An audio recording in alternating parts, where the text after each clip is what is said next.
Hey guys, tonight we're slipping back into the late Middle Ages, somewhere along a winding dirt road where your shoes sink just enough into the mud to make you reconsider your life choices. The evening is cold, the air sharp with wood smoke and damp earth, and up ahead you spot the flickering glow of an inn's firelight spilling across the roadside. You're tired, you're hungry, and to be honest, if you actually lived in this century, you probably wouldn't survive here longer than 3 days, maybe 4. If you're really good at dodging fleas. So, before you get comfortable, take a moment to like the video and subscribe, but only if you genuinely enjoy what I do here. And hey, while you're at it, drop a comment telling me where you're watching from and what time it is right now for you. Now dim the lights, maybe turn on a fan for that soft background hum, and let's ease into tonight's journey together. You step closer to the inn, your boots heavy with dirt from a road that feels like it hasn't been properly maintained since the Roman Empire decided they'd had enough of this whole keeping roads smooth thing. There's a warm halo glowing through the cracks of the wooden shutters.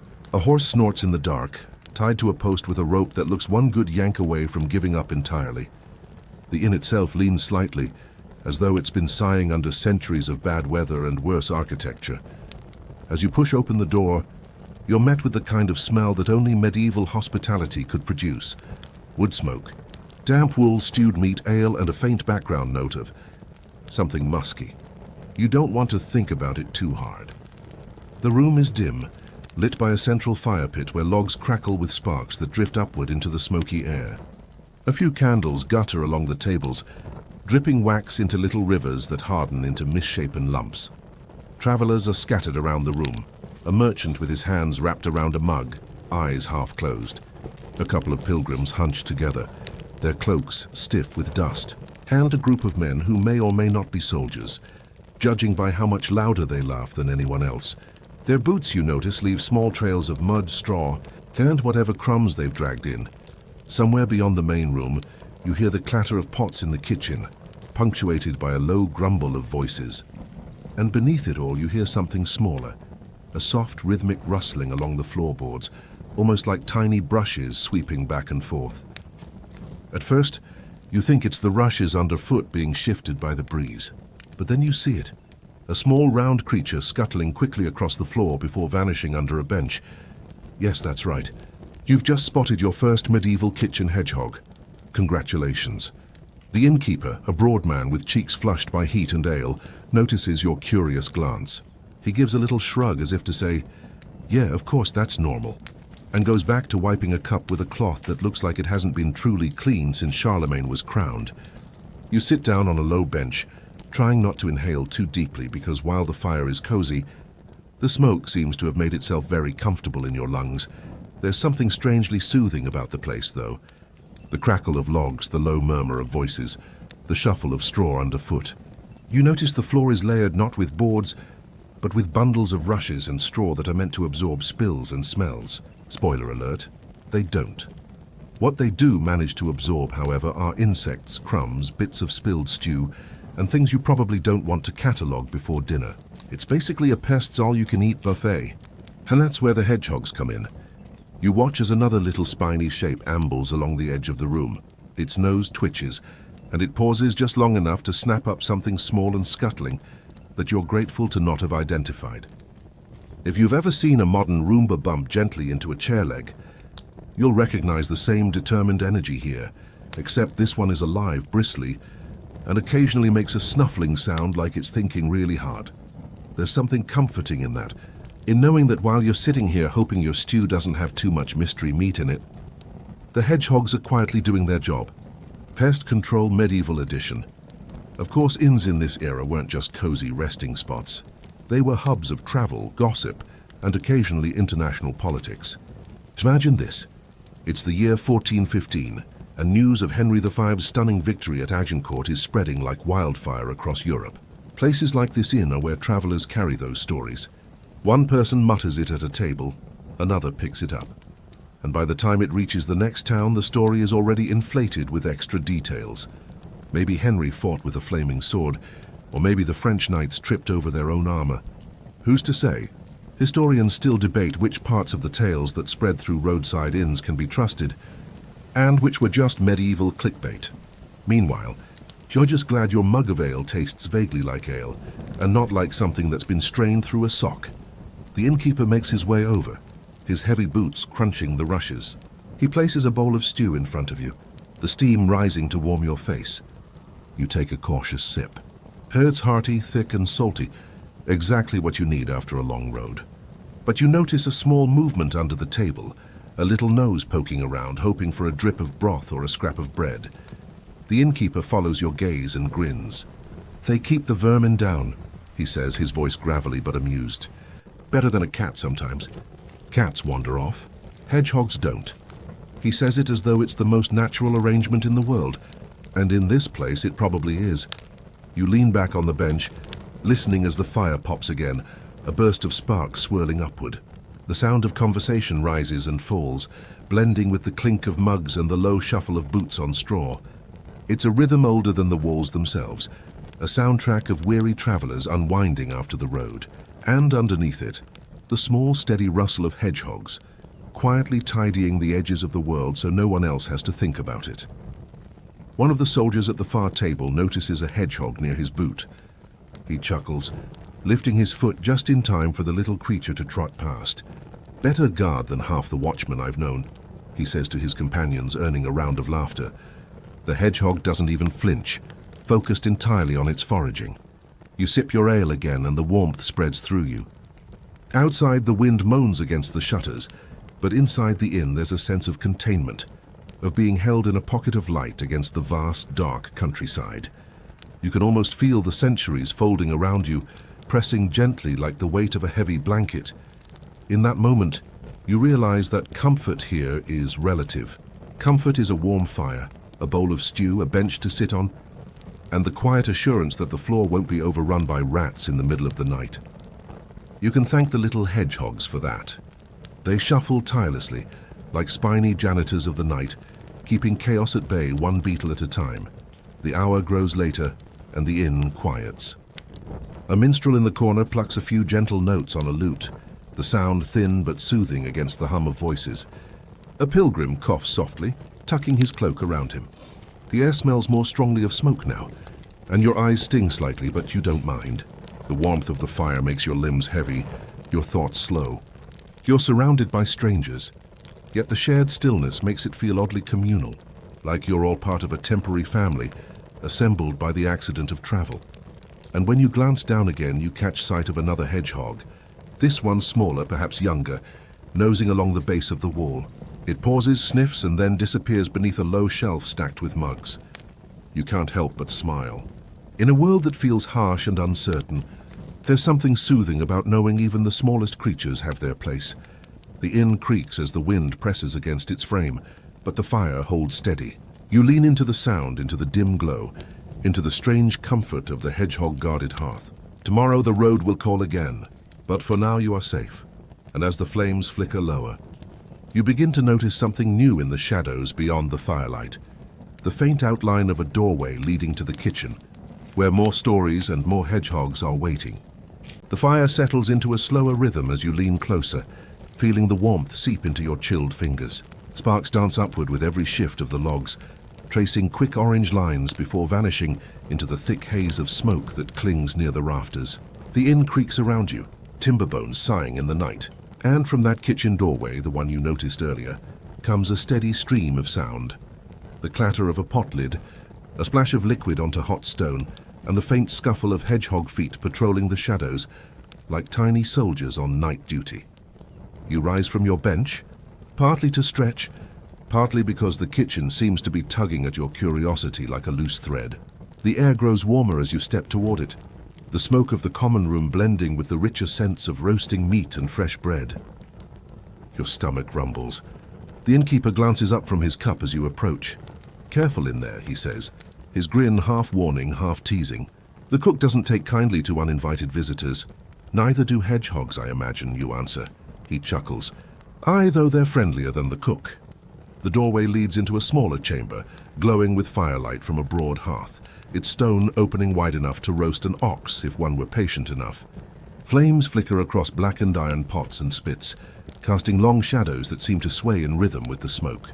The air is thick with savory smells, onions softening in a pan, fat sizzling as it drips onto the embers, and the sweet tang of cider warming in a clay jug. And then, right at the edge of the firelight, a hedgehog trundles along. Its spines catch the glow, shimmering in little bursts like sparks frozen in mid-air. It snuffles at the rushes, pauses, then nudges something. Crumb, beetle, tiny fragment of who knows what, before disappearing under a shelf stacked with wooden bowls. It looks less like an intruder and more like a permanent member of the staff. You lean against the rough wood of the doorframe, watching the cook, a woman with arms dusted in flour and a face streaked with the glow of sweat and smoke. She moves with steady confidence, stirring a pot with one hand while reaching to adjust a spit with the other. When she notices you lingering, she narrows her eyes. "You're not here to steal my bread, are you?" she says. "Depends on how good it smells," you answer softly. Her mouth twitches into something almost like a smile. "Then sit quiet. The hedgehogs don't like fuss." It's true, one of the little creatures has returned, waddling across the hearthstones with surprising boldness. The cook doesn't shoo it away. Instead, she shifts a bucket ever so slightly, giving the animal room to pass. "Do they work for food or just for fun?" you ask. "They work for survival," she replies, ladling a scoop of stew into a smaller pot. "But we benefit. Fewer beetles in the bread sacks, fewer rats in the grain." The truth of her words becomes obvious when you glance at the shelves. Cloth sacks bulge with flour and barley. Barrels line the walls, and the edges of the room are busy with shadows. The hedgehogs dart in and out like janitors on night shift, picking at the small threats before they become big ones. It's oddly comforting, like watching a team of very prickly cleaners who accept only insects as payment. And in a place like this, pest control isn't just about comfort. It's survival. You're reminded of how fragile medieval kitchens really were. Fires that never fully die down, stores that must last entire seasons, and pests that multiply faster than rumors at a royal court. During the long winters, a rat infestation could mean hunger or worse, disease. And when you recall that the Black Death had swept through Europe barely a few generations earlier, leaving villages empty and whole families erased, the role of small creatures like these hedgehogs feels almost heroic. The cook ladles a spoonful of broth into a clay bowl and pushes it toward you. "Taste," she orders. You sip, careful not to scald your tongue. The broth is salty, rich, layered with herbs you can't quite name, but that cling pleasantly to the back of your throat. You nod in approval. "Good," she mutters, though her attention is already shifting back to her work. At that moment, one of the hedgehogs ventures directly across the hearth itself, toes twitching as if drawn by the smell of drippings. The cook sighs, then flicks a scrap of bread toward it. The little animal pounces in its slow, deliberate way, curling briefly before uncurling again, satisfied. You can't help but smile. "Better paid than half the workers I know," the cook snorts. Doesn't complain about wages either. Another clatter from the main room draws your attention, a group of travelers raising their voices in song. The melody wobbles like a cartwheel on uneven ground, but the cheer is genuine. It reminds you of how inns were often the beating hearts of their communities, places where news traveled faster than official couriers. One traveler, flushed with ale, staggers halfway into the kitchen doorway and proclaims loudly, "I swear by St. George, I heard in London that Richard II still walks the tower at night." The cook throws him a glare sharp enough to slice onions. "Out," he laughs, retreats, and the room quiets again. You're left with the crackle of the hearth, the steady rhythm of chopping, and the scuffling hedgehogs at your feet, and you wonder, not for the first time, how much of history passed through places like this. Battles might be won on fields, kings might fall in castles, but the gossip of both began in rooms thick with smoke and stew. Think of the Battle of Agincourt again. While Henry III's archers reshaped the idea of medieval warfare in 1415, the details of his victory likely reached ordinary people first, through voices in smoky inns. And inevitably those details changed with every telling. Historians still debate whether some of the more dramatic accounts were eyewitness truth or just stories stretched like dough before baking. The cook interrupts your thoughts by slamming down a lid with the finality of someone declaring a day's work done. "That's enough noise for tonight," she says, though she isn't looking at you. She's watching a hedgehog shuffle across the rushes, its nose buried deep in the straw. "See there? Does its job better than half my helpers." "Do you name them?" you ask. She raises an eyebrow. "Do you name the brooms?" You laugh softly. though when the hedgehog looks up with its bead-bright eyes, you admit silently that it might deserve at least a nickname. The fire dims lower, embers glowing like a bed of jewels. The air is thick with warmth, the smell of stew lingering sweetly against the edges of smoke. You hear the hedgehog rustling nearby, steady and unhurried, as if time itself moves slower in this space. And in the rhythm of the hearth and the hedgehog, you find yourself slipping deeper into the night, knowing the next turn of the story waits in the floor beneath your feet. You step forward, and your boots, or let's be honest, your slightly damp wool socks, because shoes weren't always guaranteed in this era, land with a crunch. Not on wood, not on tile, but on what feels like a shallow, dry riverbed made of plants. The inn's floor is thick with rushes and straw, layered in a patchwork that's meant to soften your steps and soak up, well, everything that might otherwise linger. The rustle is soft but insistent, like walking across the crinkled pages of a book that forgot its library card. The smell greets you before your eyes adjust, a mixture of sweet hay, faint mildew, and the unmistakable sharpness of herbs. Some are lavender sprigs tossed in for freshness, others are pennyroyal meant to repel bugs, though you suspect the fleas just treat it like seasoning on their eternal buffet. A breeze sneaks in through the ill-fitted shutters, carrying the cool damp of night. But down here the floor gives off its own warmth, trapped heat from the hearth mingling with the earthy perfume of crushed stalks underfoot. You hear voices above. "Still soft down there?" A traveler calls, his tone half joking. "Soft as the king's promises," someone answers from the rushes, drawing a round of laughter. And in that moment you realize this floor is not just a floor. It's history's equivalent of a multi-purpose carpet, insulation, mattress, pest control system, and sometimes, regrettably, chamber pot target. The flicker of tallow candles catches in the corners, lighting up stray motes of dust that drift lazily, as though they have no deadline. The rushes shift slightly underfoot, releasing hidden scents with every step. Some are pleasant, grassy and dry, others less so, like when your foot presses into a spot that's clearly been a favorite sleeping nook for someone's dog, or possibly the dog's fleas. This is the ground beneath your evening. And as you take another step, you hear a child giggle while their mother hushes them. The sound is muffled, but it blends with the creak of rafters and the faint crack of wood in the hearth. Every corner of this inn seems to breathe with its own little noise, but the floor is its heartbeat. Steady, rustling, slightly scratchy. You crouch down, running your fingers through the flattened straw. It's warm, surprisingly so from bodies pressing into it throughout the day. For a split second, you wonder what would happen if modern hotels replaced their carpets with this. Imagine the reviews. "Smelled like soup and hay, woke up with 3 flea bites, but at least I didn't stub my toe on the minibar." Another gust of air slips through the door, teasing the rushes into a faint wave. The innkeeper mutters, "Always needs replacing," and stoops to scatter a fresh handful over the wet patch left by a tipped ale. He doesn't sweep, not really. He just layers more on top, like medieval housekeeping's version of new phone who dis. "Will you ever clean it proper?" a guest teases. The innkeeper straightens, straw clinging to his apron. Aye, when kings pay their tabs on time, and everyone chuckles because no one really expects it. That's the beauty of these floors. They're both permanent and temporary, like history itself, trampled daily, forgotten nightly, and renewed in the morning. Your nose picks up another note now, crushed mint. It lingers sharp and bright, masking less polite odors. Someone cared enough to add it here, perhaps the same way you might light a scented candle after cooking fish. Except this candle doubles as pest control, dinner plate, and sometimes mattress. You shift your weight and realize how soft it feels under your heel.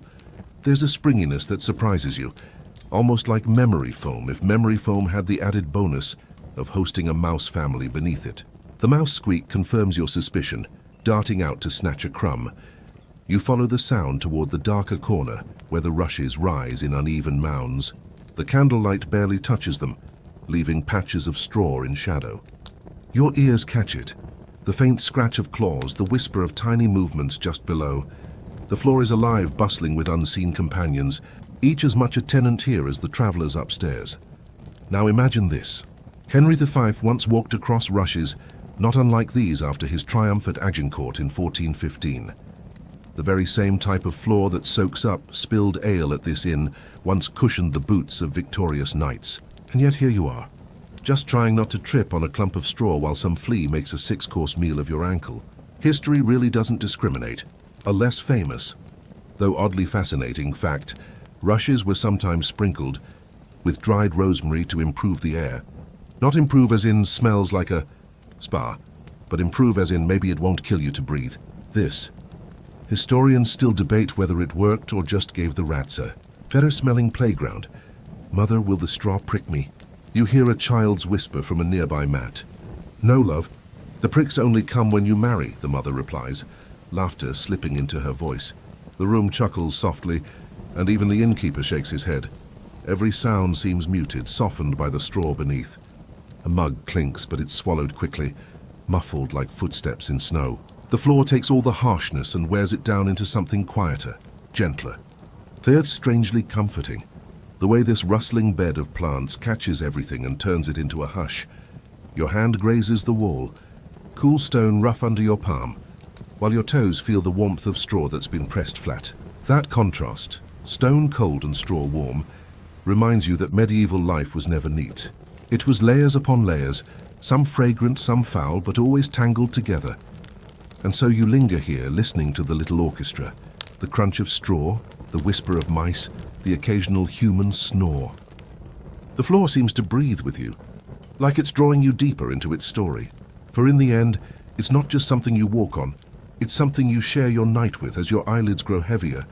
The sound of shifting rushes becomes a lullaby of its own, carrying you toward the next turn of history, where the hush of floors gives way to the whisper of walls. The moment you lift your eyes from the crunch of rushes and straw, you notice the other heartbeat of this inn, its guests. They come in like the tide, some loud, some quiet, some drunk enough to mistake the fireplace for their bed. The air shifts with them, heavier with sweat, ale, and stories. You smell roasted meat still clinging to their clothes, smoke from the road in their hair, and something far less romantic lingering on their boots. The light flickers across faces. Candle stubs gutter, oil lamps hiss faintly, and the shadows exaggerate noses, beards, and hats until everyone looks like a character sketch waiting to happen. A knight with mud on his spurs slouches beside a peddler balancing a pack bigger than his torso. A monk fingers his rosary while trying to edge away from the table where dice clatter and curses mutter. "Room for a pilgrim?" the monk asks softly. "Room for your coin first," the innkeeper shoots back without looking up. You feel the warmth of bodies crowding close, the way the air thickens when too many people breathe in one space. It's like rush hour subway, except with more dogs underfoot and fewer deodorants in circulation. The wooden walls carry every cough, every snore, every whispered deal. Somewhere in the corner a bard plucks at a lute string. The sound twangs, sour at first, then steadies. He hums a melody that drifts above the chatter, and for a moment the inn sounds like a rehearsal room where nobody got the memo about tuning. Still, it works. The guests lean closer, mugs lifted, listening as though music is a better companion than fleas. The smells pile on, layered like history's own stew. Sour ale, wet wool, candle smoke, fresh onions.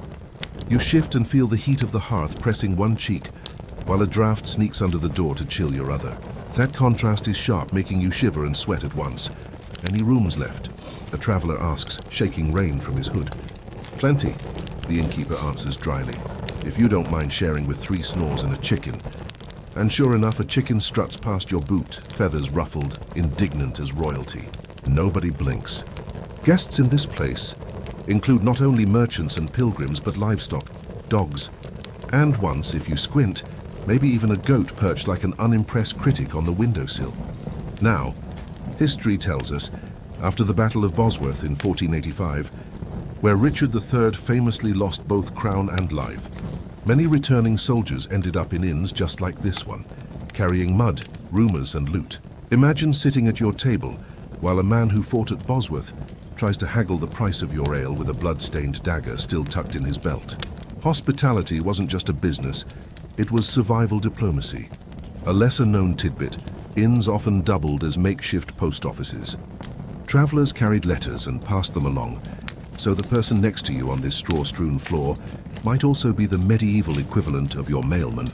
Historians still debate how reliable this system really was. Did more letters get delivered or just more gossip? The noise swells. Someone sings off-key. Someone else shushes them. A dog barks. A mug crashes.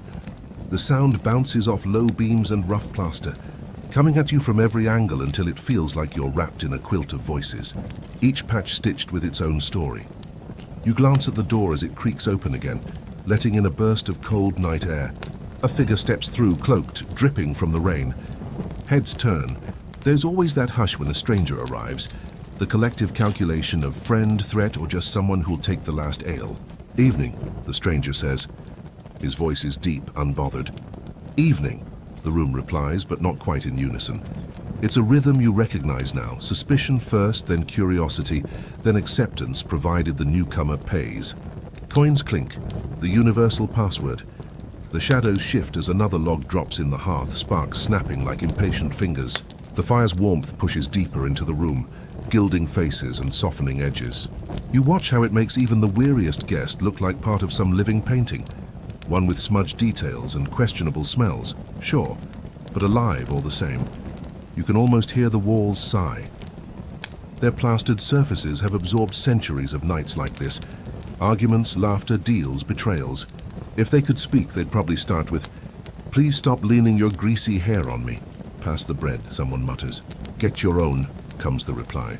"You've eaten it all." Not true. The chicken helped. The room bursts with laughter, louder this time, rolling like thunder trapped indoors. The chicken squawks as if protesting slander. You laugh too, softly, because humor doesn't change much across centuries. Blame the chicken, blame the neighbor, blame anyone but yourself. The warmth of the crowd seeps into you now. It's heavy, like wearing a cloak lined with breath and sweat, but it's also strangely comforting. These are your companions for the night, pilgrims, gamblers, soldiers, monks, and poultry, all pressed into the same space, sharing the same fire. And as your eyelids lower, the murmur of voices blurs into a steady hum, almost musical.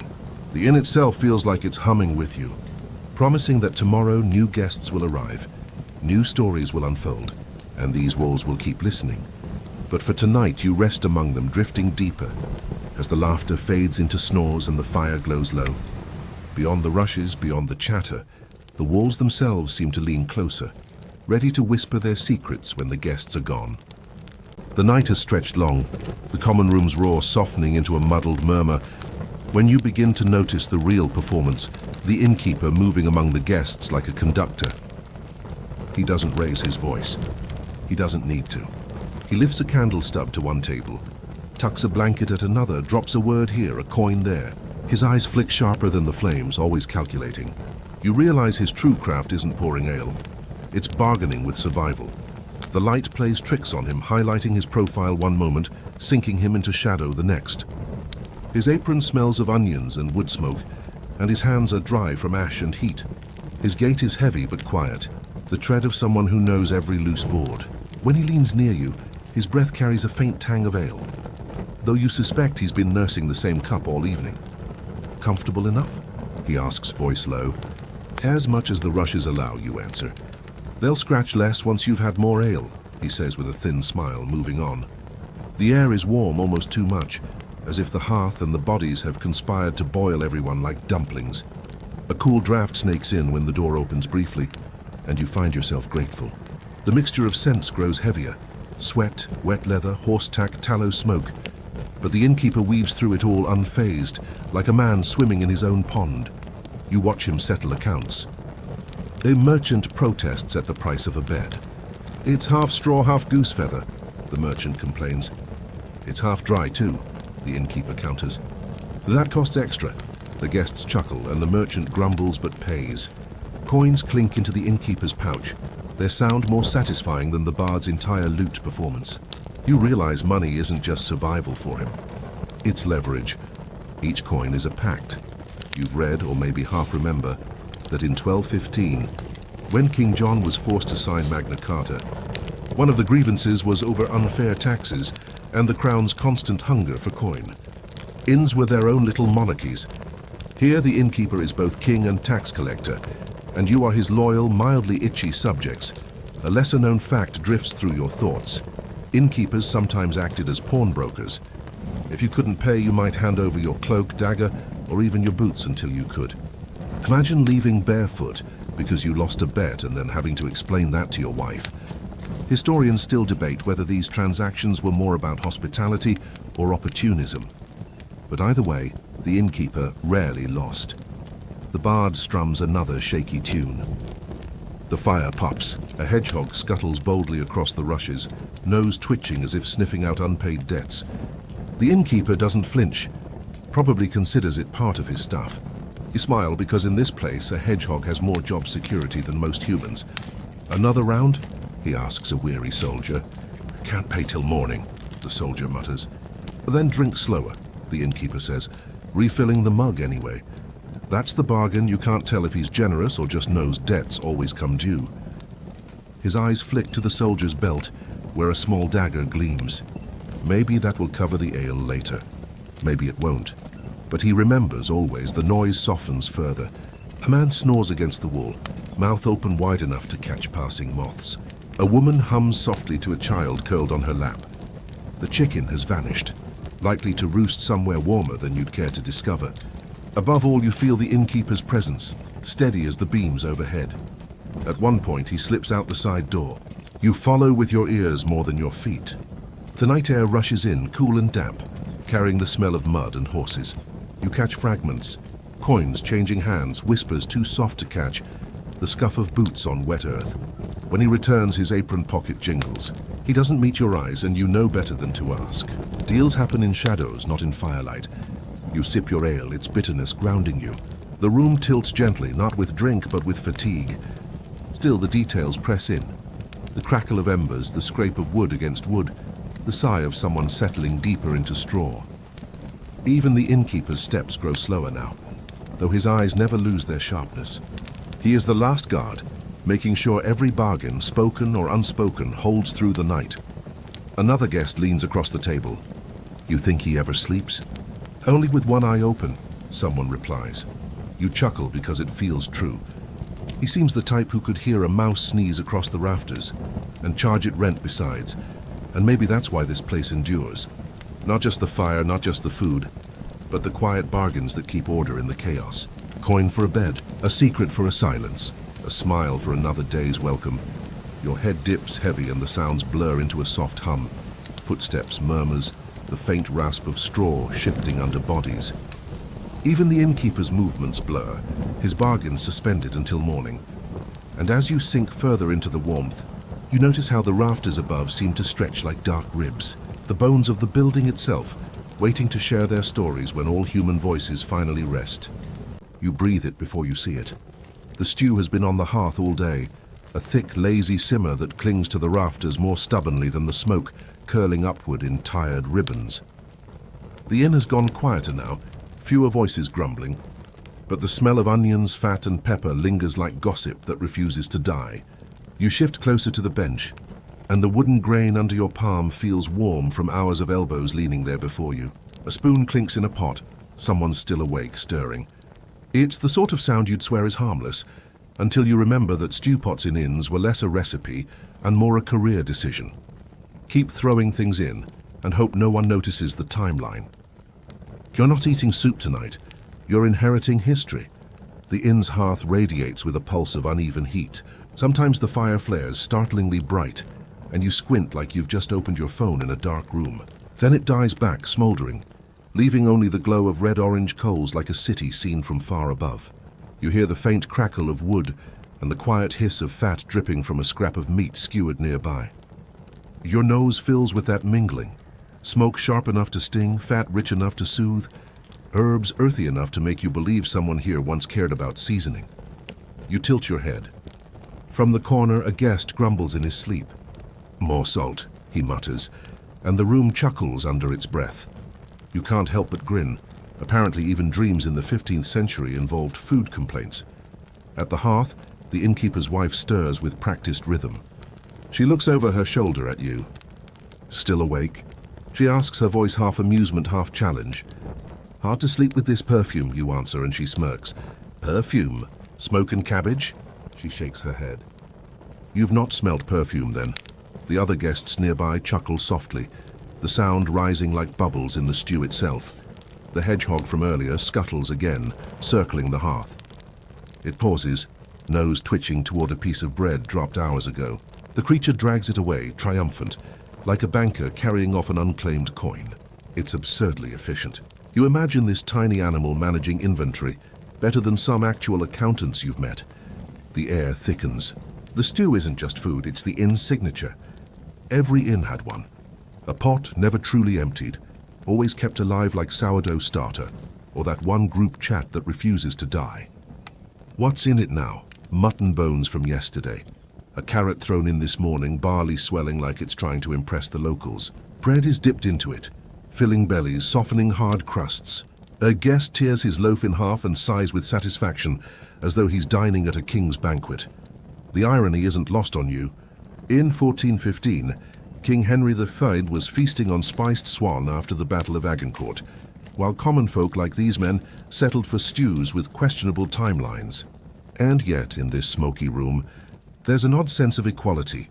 Food is shared, bowls are communal, and stories blur along with the steam. You lean back and catch the tang of smoke deeper now, almost acrid, where the chimney draws poorly. The ceiling beams hold on to the smell like they're curating an archive no one asked for. Your hair picks it up, your clothes too. You'll leave this inn with a souvenir more permanent than any carved trinket. If medieval TripAdvisor existed, half the reviews would just be great stew, terrible ventilation.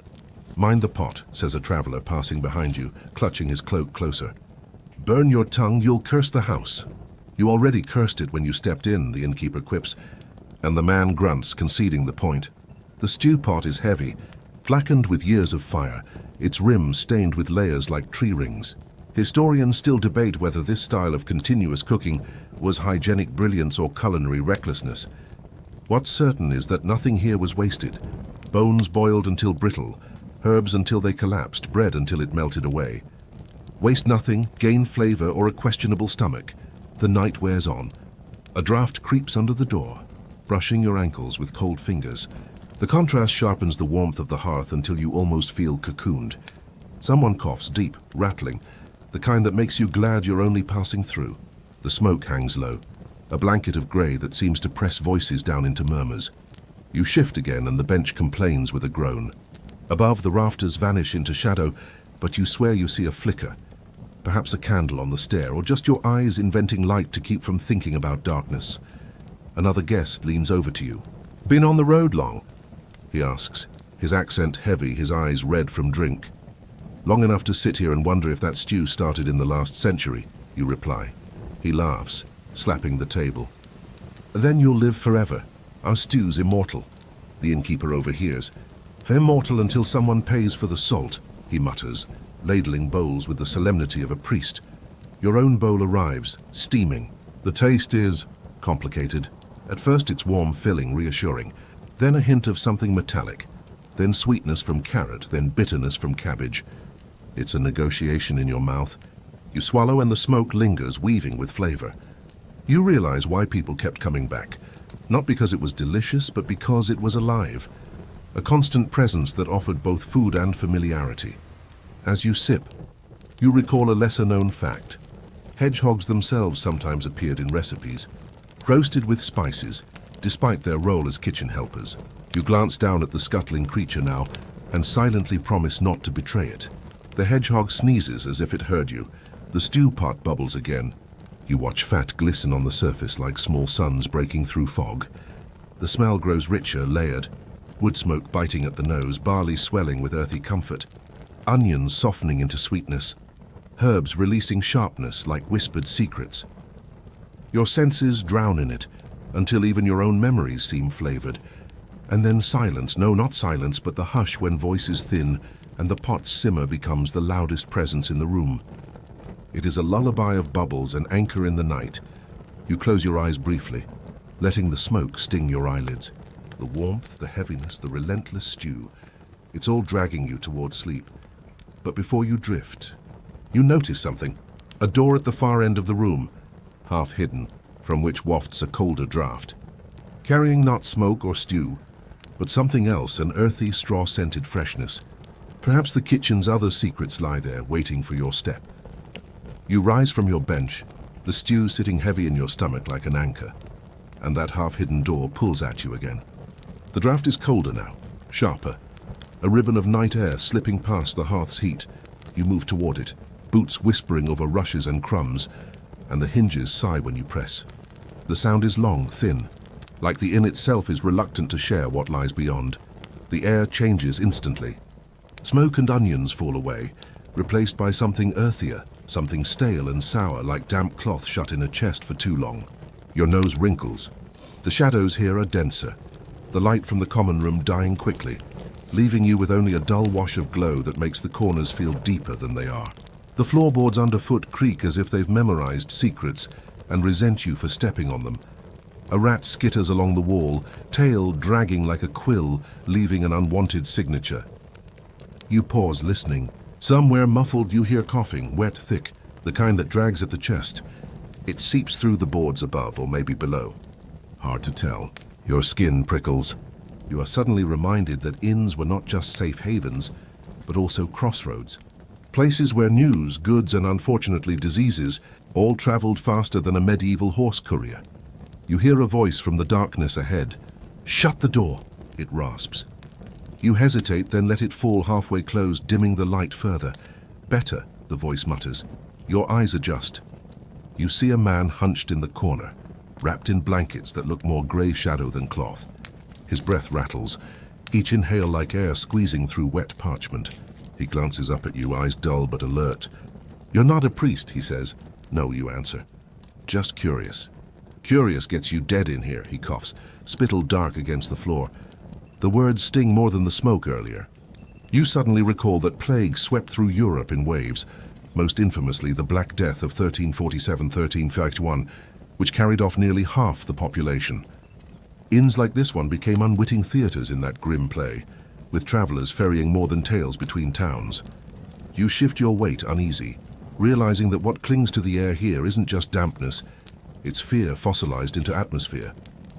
A candle burns low on a crate beside the sick man, its wax dripping like hours running out. The light paints his cheeks hollow, his hands trembling. You notice dried herbs tied to a beam above him, sage, rosemary, maybe lavender. Their scent is faint, almost buried under the sourness, but it lingers. A desperate ward against sickness. Does it help? You ask, nodding at the herbs. He chuckles weakly. Helps the innkeeper sell stew. Not much else. From above you hear another cough, higher pitched this time, maybe a child. Your stomach tightens. The sound is followed by hurried footsteps, then silence again. The building breathes around you, as though every beam and board has inhaled pestilence at some point, and now exhales it in whispers. You take another cautious step, the floor groaning. The smell sharpens, a blend of sweat, mildew, and something metallic like iron nails after rain. It presses on your chest. You can almost taste it, bitter and unyielding. You think of modern hospital disinfectant, then laugh quietly to yourself. Medieval inns had their own antiseptic, burning pitch and smoke, which was about as effective as spraying air freshener in a house fire. From the hearth room, you hear faint laughter, the clink of bowls, the hedgehog's little scuffle. Life continues out there, stubborn and warm, while here the air hangs like a sentence waiting to be spoken. The sick man shifts, clutching his blanket. "They keep us back here," he says softly. "Better for the guests." His tone carries no bitterness, just a weary acceptance, as though he knows he has become part of the inn's infrastructure. Like the beams or the draft, you feel the cold creeping into your boots now, the floor leaching warmth. Your breath fogs faintly when you exhale. Pestilence was as much about temperature as anything. Cold, damp spaces bred it like forgotten laundry breeds mold. You rub your arms more for comfort than heat. A door bangs upstairs, and for a moment voices rise, a woman murmuring, a child whimpering. Then silence swallows it again. You're struck by how thin the walls are, how sound bleeds through, how privacy is an illusion. In this place, shadows are the only partitions. You remember reading, or maybe hearing in passing, that in some medieval towns, hedgehogs weren't just kitchen scavengers, but were also placed in sleeping areas, since people believed their presence absorbed sickness. An odd superstition, perhaps, but no stranger than carrying charms of toad bones or whispering prayers to St. Roch. You glance down, half expecting to see your spiny accountant again, but the floor here is too damp, too hostile even for it. Do they bring you stew? You ask the sick man. He smiles faintly, lips cracked. Sometimes. Tastes of smoke, but smoke don't cure. He pauses to cough again, a sound that rattles through your own ribs. Better than starving, though. You nod, not sure what else to say. It strikes you that his words echo a truth older than this inn. Survival often came down not to comfort, but to the bare arithmetic of hunger versus emptiness. Above, the floorboards creak again. A child's thin laugh bubbles briefly, incongruous, then cuts off. The sound makes your heart twist. It is too light, too fragile, like glass in a storm. You realize that in a place like this, joy and death share the same walls, sometimes the same room. It is a peculiar coexistence, laughter in one space, coughing in another, and stew binding them together like a glue of necessity. You shift back, leaning against the wall. The stone feels cold, damp against your shoulder, as though it hasn't been dry in years. You close your eyes briefly, letting the darkness settle. A memory surfaces, the Great Fire of London in 1666, which came centuries later, remembered partly for cleansing the city of plague-ridden filth. Fire is a cure, smoke is a purge. You wonder if in this inn centuries before, people already sensed that only fire could truly erase the pestilence clinging to the walls. Historians still debate whether the plague lingered more in towns or traveled faster along the open roads, you think. The words forming in your mind like narration. Either way, inns were crossroads, and crossroads never came without risk. A whisper drifts from the sick man. You should go. His eyes close, his breath shallow but steady. The candle beside him gutters, throwing a long trembling shadow on the wall. You stare at it for a moment, feeling the weight of both time and air pressing down. You turn back toward the door, your hand on the wood. The warmth from the hearthroom seeps faintly through, promising smoke and stew again. But the draft against your back is stubborn, clinging as though pestilence itself wants company. You push the door open and step back into the glow. The noise rises at once, spoons clinking, voices low but alive, the hedgehog triumphant again with a crust in its teeth. You draw a deeper breath of stew and smoke, grateful despite yourself, though the sourness from behind still clings in your nostrils. Somewhere above, a board creaks and you know shadows aren't done with you yet. You drift back into the common room. The hearths glow like a hand extended to pull you from damp fingers of shadow. The stew's perfume still lingers, but it has cooled slightly, sharper now with onion, as though reminding you that comfort comes with an expiration date. The crowd has thinned.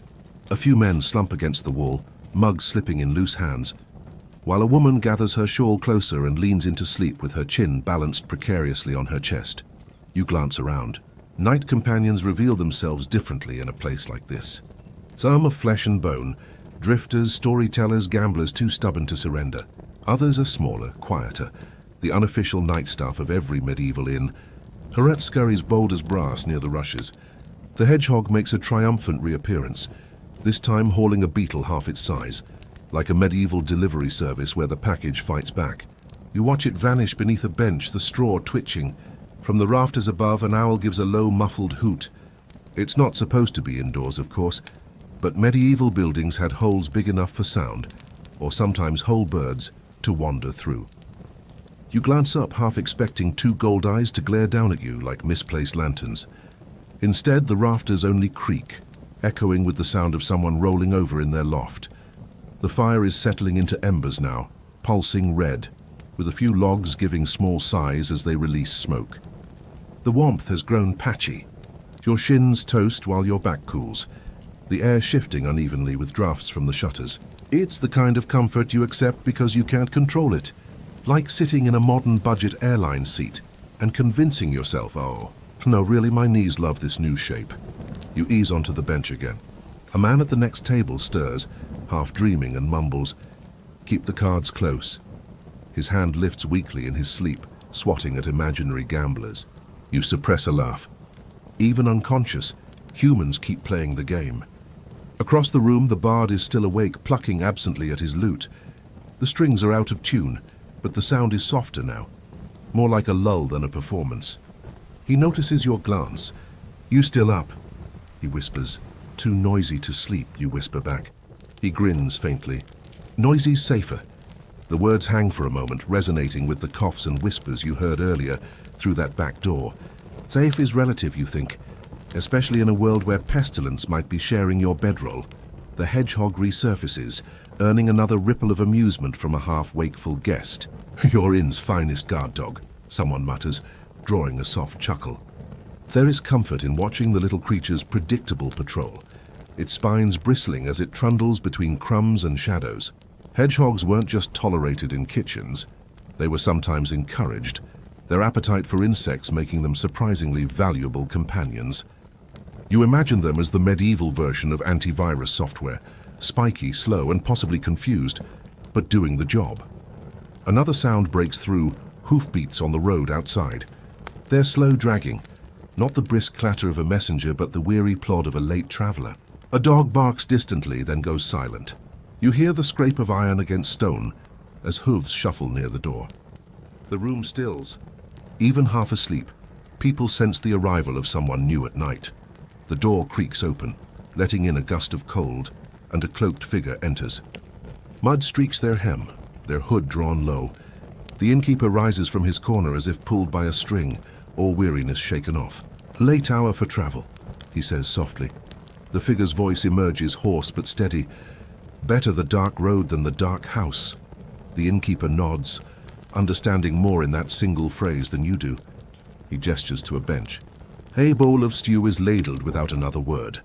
The figure lowers themselves heavily, steam fogging around their face as they lift the bowl. You catch the faintest glimpse of tired eyes, ringed deep like trenches. The smell of road dust mingles with stew and smoke, another layer in the thick tapestry of scents. Your own nose catches something else, a faint tang of sweat, horse, and herbs. Not unpleasant, but earthy, grounding.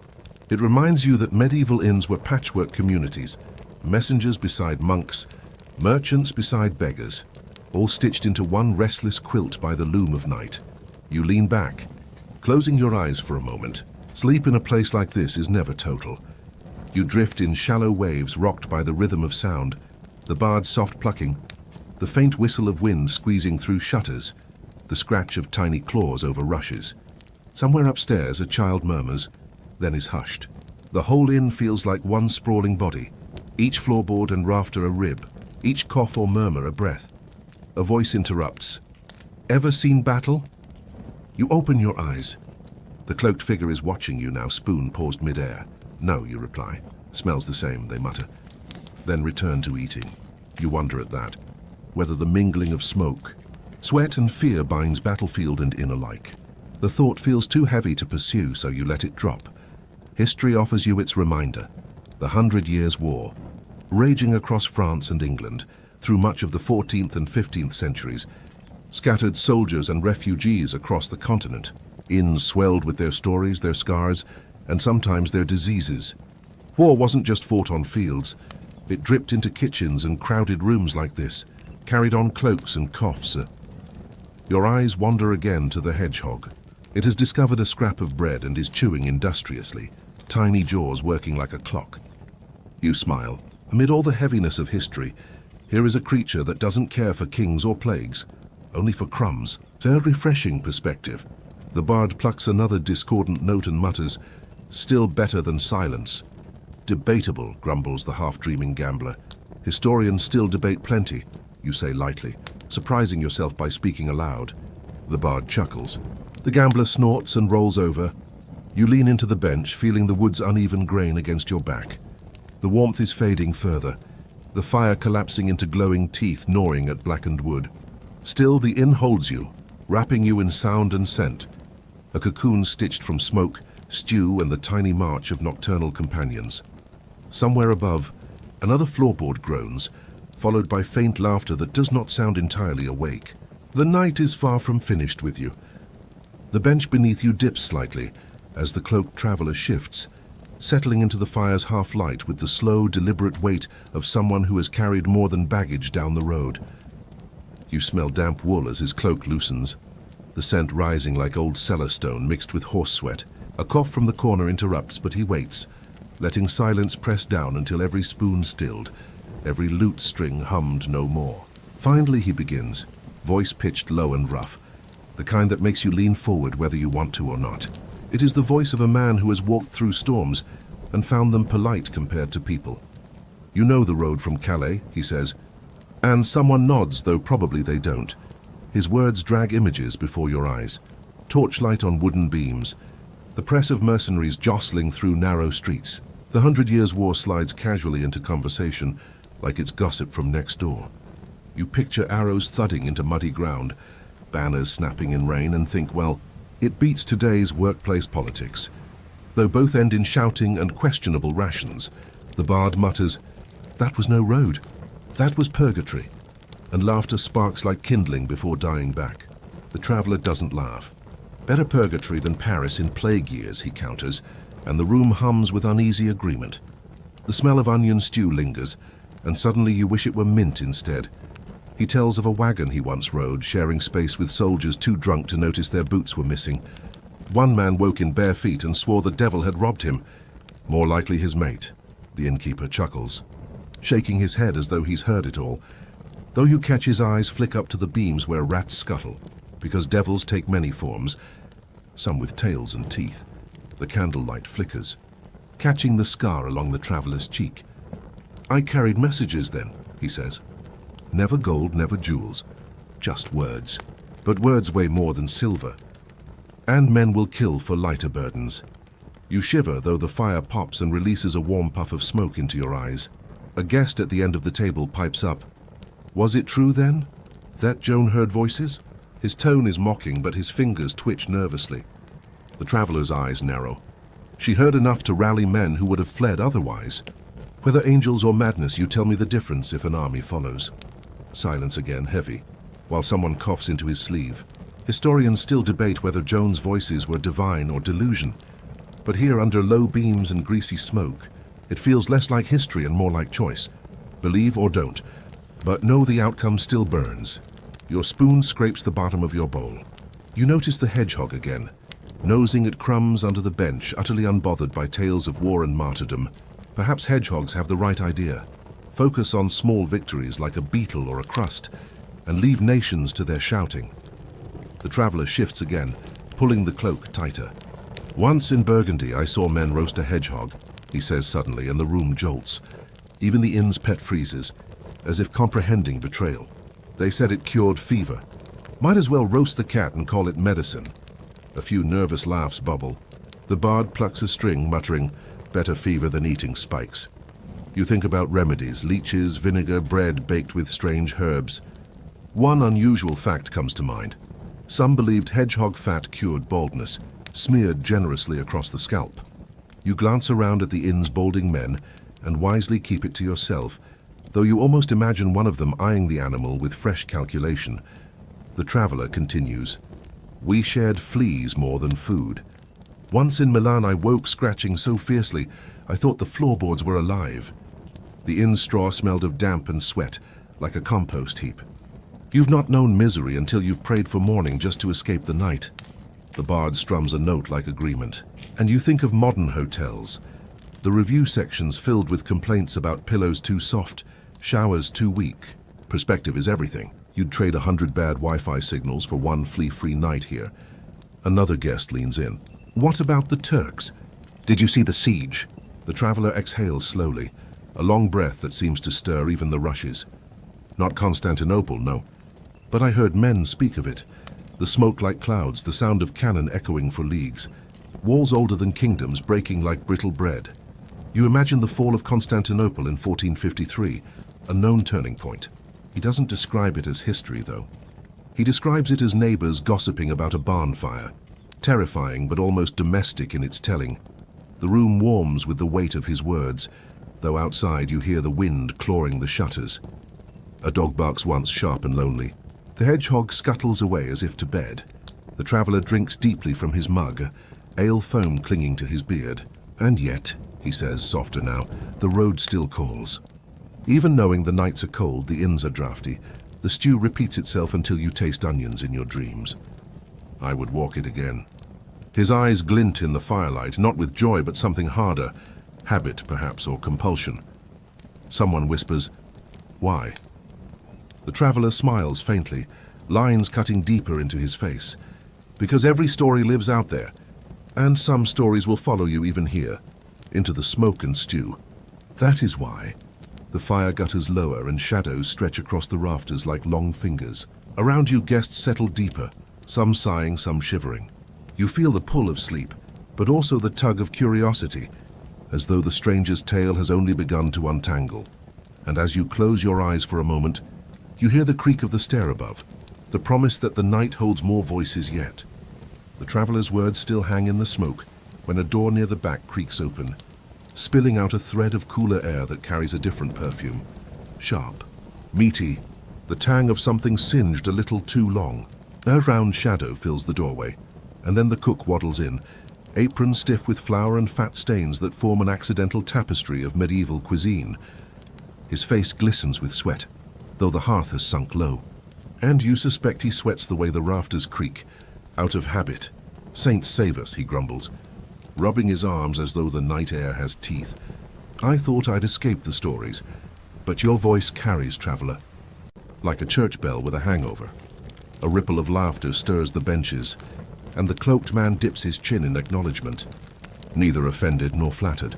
The cook drops onto a stool, making it groan in protest, and you catch the smell of onions, lard, and something burnt clinging to him, like a medieval version of that one co-worker who always smells faintly of microwaved fish. He tugs a mug toward him, sloshing ale on the table, and sighs like the world has been waiting for him to take a break. "Better men than me have marched to war," the cook says, staring into the foam. "But I've marched between fire and pot, and let me tell you, it's no less dangerous." He waves his spoon like a sword, nearly hitting the bard, who ducks with an indignant squawk. The room chuckles again, soothed by the cook's blunt humor. You hear a dog bark outside, then whimper as if shushed, and inside the inn the air thickens with a curious mix of seriousness and ease. The cook continues, his voice low but steady. "During the famine years, when the sky gave less than it took, every innkeeper knew the sound of a guest's belly louder than a drum. We stretched stew until the bones gave nothing but complaint." His words conjure the great famine of the early 14th century, when rains drowned crops and hunger was sharper than any sword. You see the ghost of that hunger in his eyes, though his belly now speaks otherwise. He leans closer, lowering his voice. "I once traded with a passing peddler for a sack of dried hedgehogs. Spines plucked, skins crisped, meat like iron." The bard coughs theatrically into his sleeve. The hedgehog under the bench freezes again, and the room erupts into nervous giggles. "Don't worry," the cook adds, grinning. "Yours is safe. My teeth still ache remembering." The traveler tilts his head. "Better than rat?" The cook snorts. "Depends on the seasoning. You notice the candle gutter, throwing shadows like crooked fingers across the wall. The inn smells of smoke and stew, but also of sweat and spilled ale. The perfume of a place alive with bodies pressed too close. Your toes feel the chill of the floor seeping upward, though your face glows warm from the fire. It's a balance act, like sticking half your body in a sauna and the other half in a freezer." The cook slaps the table. "And yet I am grateful. Grateful for every onion that hasn't sprouted green, every pig bone that hasn't gone sour. I fed thieves and priests, children and lords. Once even a duke, though he complained the ale was flat." He rolls his eyes. "Imagine, a duke in a roadside inn expecting Bordeaux in a chipped mug." The bard pipes up. "Maybe he thought dukes get bubbles by default." The cook chuckles, shaking his head. "If he wanted bubbles, I'd have tossed him in the pond." Another guest asks, "Is it true you cooked for pilgrims?" The cook nods. "Hundreds on their way to Santiago. They smelled worse than they prayed, but they paid. And that's the best prayer an innkeeper hears. You think of the Camino de Santiago, pilgrims trudging across Europe, their blisters leaving trails as holy as relics." The cook shrugs, dismissive yet proud, as though feeding them kept him part of their story. Then quieter he adds, "But it is not stew or ale that keeps a house safe. It is luck, and sometimes luck wears spines." His eyes flick to the hedgehog under the bench, who pointedly ignores him while gnawing a crumb. "I've thanked that creature more than priests. Rats fear it more than my broom. Superstition," the traveler mutters. The cook shrugs again, lips twitching. "Perhaps. Historians still debate what we believed, and what we only pretended to believe. But I've seen bread stay longer with it near, and I've seen men sleep easier." You glance at the hedgehog, who sneezes softly as if punctuating the cook's faith. The conversation drifts, carried by the cook's gratitude like smoke from embers. He recalls a winter when the river froze solid, and fish sellers wept into empty baskets. He remembers a night when outlaws burst through the door, swords drawn, demanding food, only to leave with bellies full and blades sheathed after bowls of stew softened their rage. You can almost see it. Shadows with sharp steel turned into weary men, broth steaming in their hands, hunger disarming them faster than any night. The bard, ever restless, plucks a cheerful tune, and the inn seems lighter, though the rafters still groan as if remembering harder times. The cook waves his spoon like a conductor's baton, claiming, "Music seasons the stew better than salt." "Not when you play," the bard retorts. The cook laughs so hard his belly shakes, and even the traveler's lips twitch. The scar across his cheek momentarily softened. You find yourself smiling too, though your eyelids grow heavier, lulled by the rhythm of voices, the warmth of the fire, and the soft clink of mugs against wood. Gratitude lingers in the room, sticky as spilled ale, wrapping you tighter than any blanket. Yet as the cook drains his mug and pushes back to his feet, you hear the faintest sound from the stair above, lighter than boots, quicker than the inn's usual groans. A scuffle, a laugh muffled too swiftly. The night, it seems, still holds more stories waiting just overhead. You remain seated at the table, ale in hand, the sound of the bard's lute still trickling like water down uneven stones. The fire snaps, throwing sparks that dance briefly before surrendering to the cold drafts that creep stubbornly across the floorboards.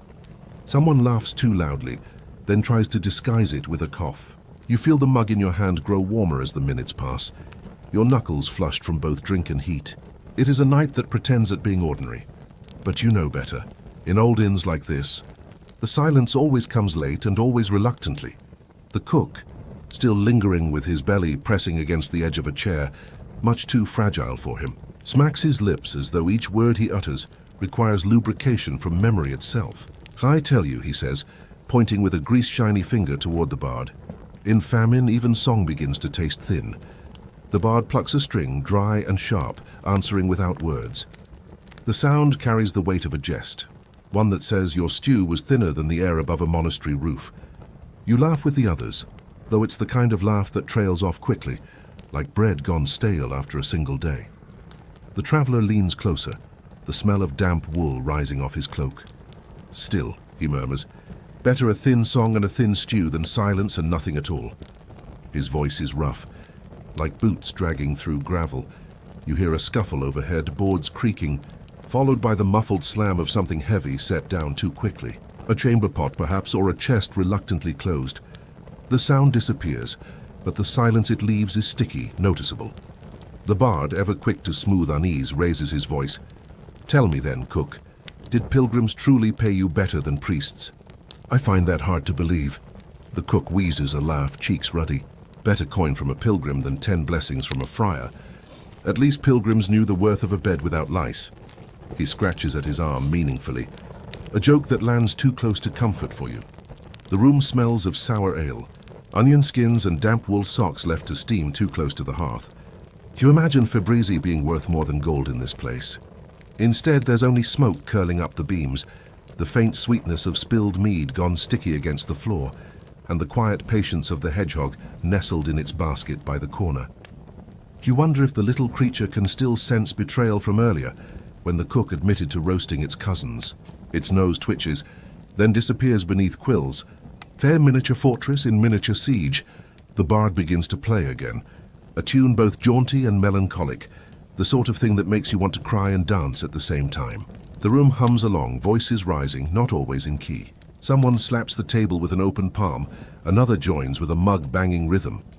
You think of karaoke nights back home, except here no one knows the lyrics, the ale is warm, and the bouncer is a man with a spear leaning sleepily against the wall. "Tell us a tale." Someone shouts toward the bard.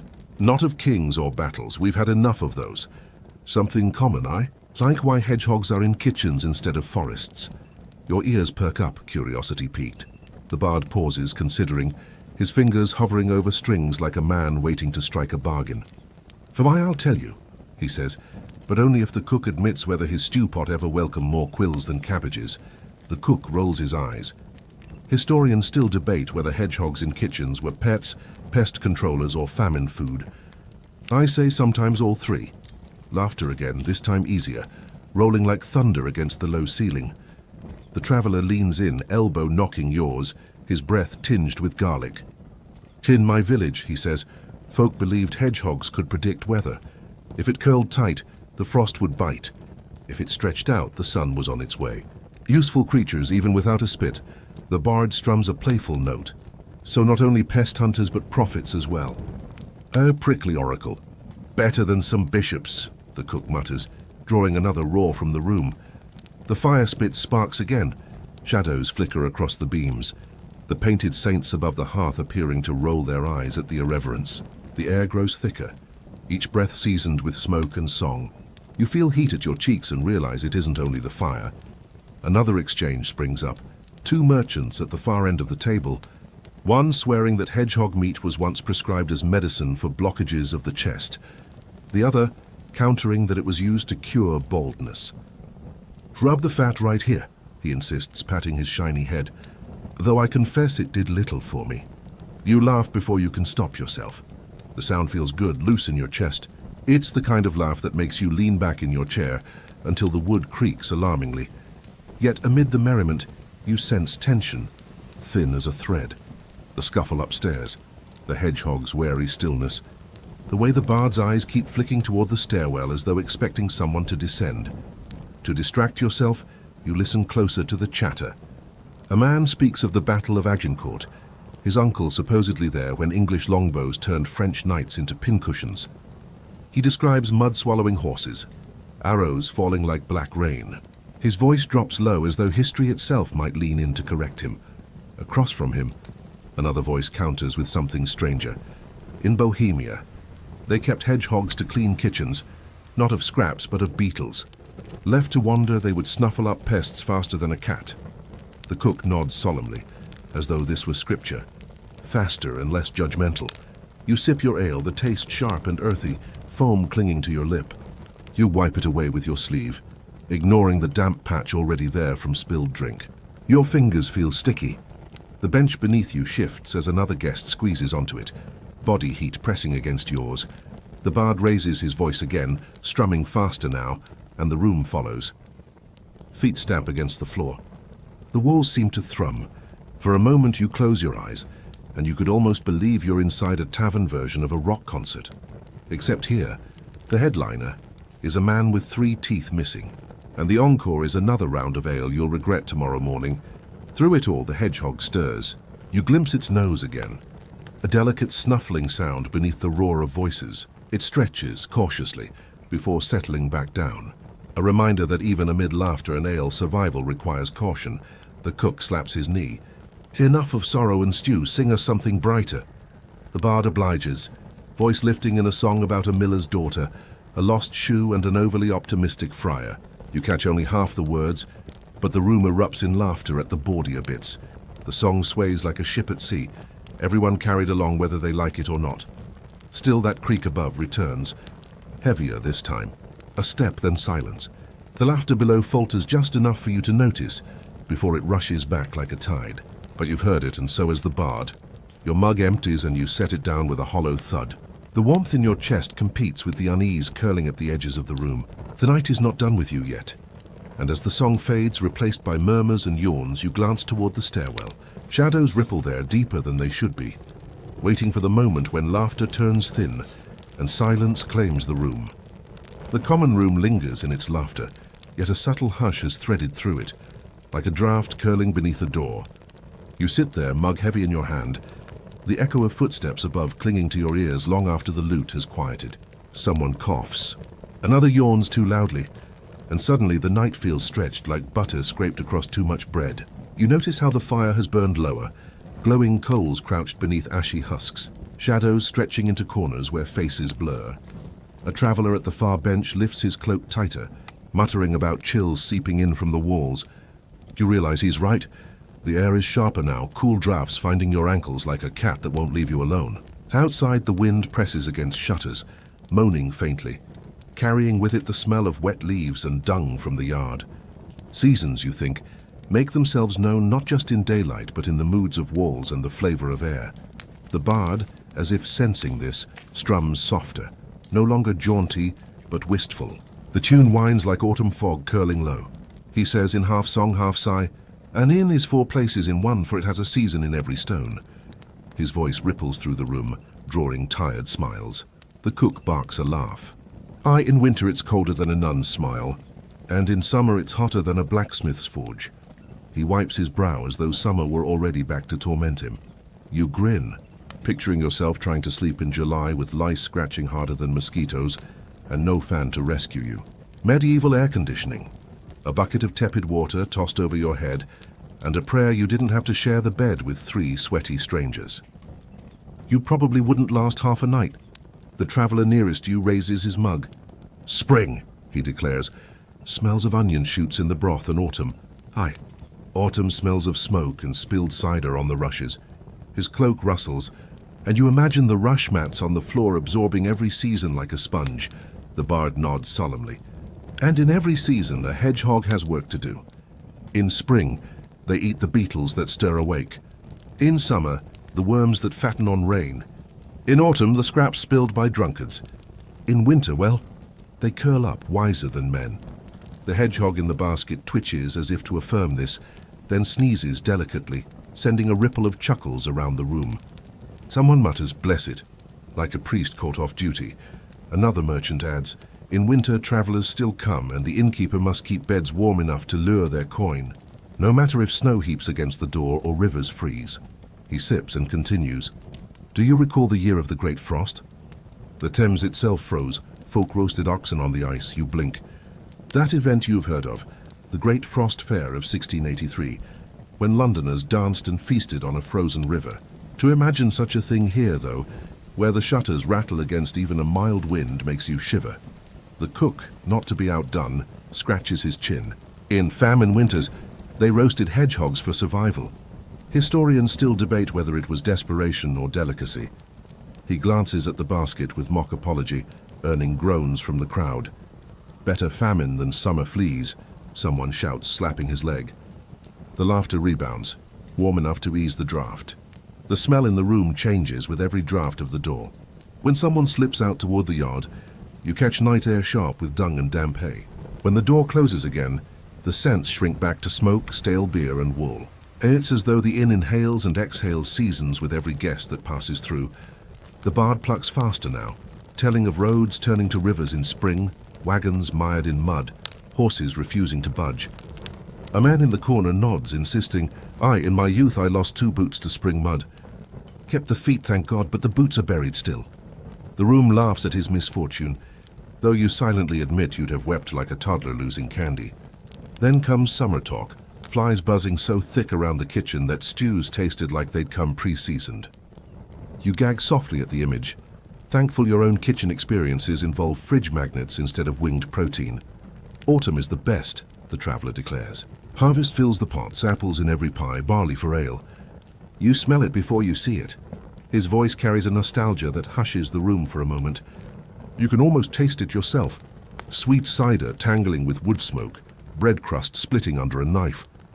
But with autumn comes plague years too," another mutters darkly. "I saw it in Strasbourg. Markets full one day, then bodies carted out the next." The room stiffens at his words. Even the bard's lute falters. You sip from your mug, the ale now flat and warm, though it soothes the dryness of your throat. Shadows flicker as another log collapses in the hearth, sparks briefly lifting like a constellation before they fall. The conversation limps until the bard rescues it with another jest. "In every season, I'll taste the same once you've had enough. That's why inns survive longer than kings." The cook bellows in agreement, slapping the table. "Aye, and more loyal too." The laughter returns, this time fuller, like a wave breaking free of rocks. You let it wash over you, your shoulders loosening. For all its draughts and fleas and hedgehog stew debates, the inn feels alive, like a beating heart that keeps time by seasons. A woman near the fire speaks suddenly, her voice low but steady. And yet no season changes what walks above us. She nods toward the ceiling, where a faint groan echoes again, slow as winter ice cracking. The room stills, mugs halted mid-air. The bard clears his throat, strums a bright chord, and pretends not to notice. But you do. The hedgehog does too. It stiffens, quills rustling softly as though bracing for a storm. And while the room settles again into forced merriment, you feel the weight of that sound pressing down, promising that no season is ever safe from what waits beyond the firelight. The groan from the ceiling lingers in your ears long after the loot has tried to cover it, like a cough someone pretends isn't serious.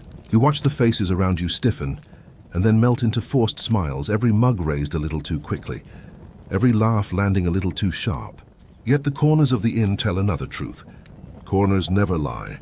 They hold drafts, shadows, whispers, and the things no one wants to admit. You glance toward one such corner where the rush mats are darker from spilled ale and where the firelight never quite reaches. There's movement there. Not a person, but the slow drift of smoke curling along the beam as though the chimney's breath has found a secret path down. The air smells of soot and damp, sharp as if someone left a wet dog inside. You wrinkle your nose. Honestly, Febreze would have gone bankrupt in the Middle Ages because every inn was a losing battle. The bard strums again, softer now, leaning into melancholy. His song speaks of soldiers wintering in barns, of hay that never kept the cold from bone, of how laughter carried better in corners where eyes could not judge. His voice trembles, and you catch the flicker of memory there, maybe his own war, or simply too many nights playing for bread instead of coin. The cook interrupts with a grunt, slamming his mug down. Corners are for mice and secrets. That's why cats earn their keep. His eyes flick to the hedgehog basket, and for a heartbeat you expect him to add. And hedgehogs too. But he doesn't. Maybe even he knows some jokes wear thin when shadows lean close. You shift on your bench, feeling the grain of the wood dig into your thigh, the damp chill rising from the floorboards. In the corner nearest you, a pair of merchants whisper. Their voices slip under the general chatter, but you catch fragments. Tithe collectors, plague cart, hiding silver. Their words weave like moths caught in a candle flame, half heard, half imagined. Not here, one mutters. Where then? The other presses, their voices cut off when they realize you're listening. One gives a tight smile, the kind that says, "Mind your business." You look away, pretending interest in the fire. The hedgehog sneezes again, absurdly loud in the hush. This time no one blesses it. Instead, the traveler mutters, "Better a sneeze in the corner than a cough in the bed." The room chuckles nervously. The kind of laugh you'd hear in a doctor's waiting room when everyone's wondering who's contagious.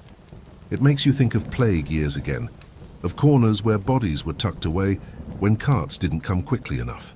You remember hearing how in 1348, whole families disappeared into shadows, and doors were painted with red crosses to warn the neighbors. A fact that still unsettles you. In some towns, pigs were blamed as carriers, and ordinances ordered their removal, yet hedgehogs scuttled on without notice. Historians still debate how superstition tangled with survival, but you imagine inn corners filled with mutters against animals, against fate, against anything to ease the terror. The bard, sensing the dip in mood, throws in a jest. Corners are where drunks roll when they fall. That's why straw is thickest there, saves the innkeepers' benches.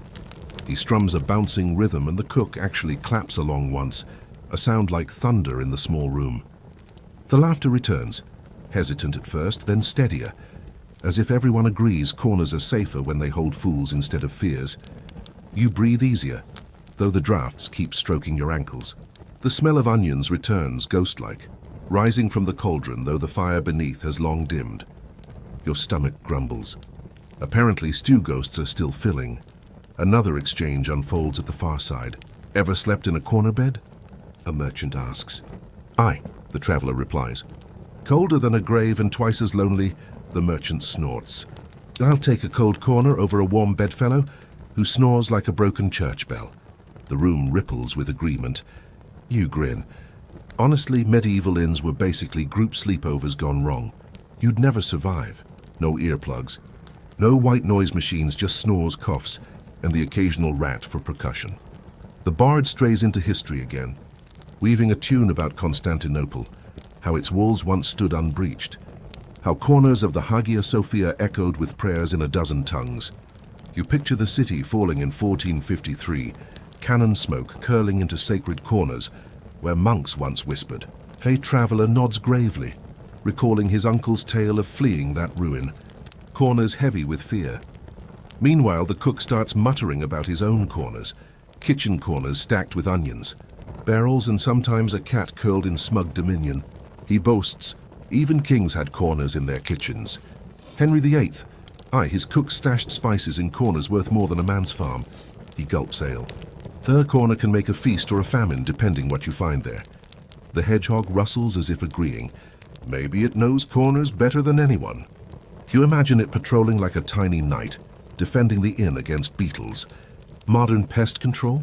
Forget sprays. Just adopt a spiky vacuum cleaner. Cheaper, quieter, and much cuter. The woman near the fire speaks again, her voice softer but firm. Corners hold prayers too. Pilgrims leave tokens. Bits of cloth, carved crosses, even a coin wedged between stones. Every season I sweep them up. Her words hush the room differently this time, not with fear but with recognition. You can almost see it. Tiny relics tucked away, forgotten by those who hoped someone or something would remember them later. The bard nods solemnly. Handsome corners keep their secrets forever. His lute hums low like the room itself agreeing. The fire cracks. Smoke drifts upward, then sideways, caught in a draft that tugs it toward the dark beams. You shiver, sensing how every corner breathes differently, like a hidden lung of the inn. And as your eyes trace those dark angles where beams meet stone, where shadows thicken like spilled ink, you feel certain something there is watching back.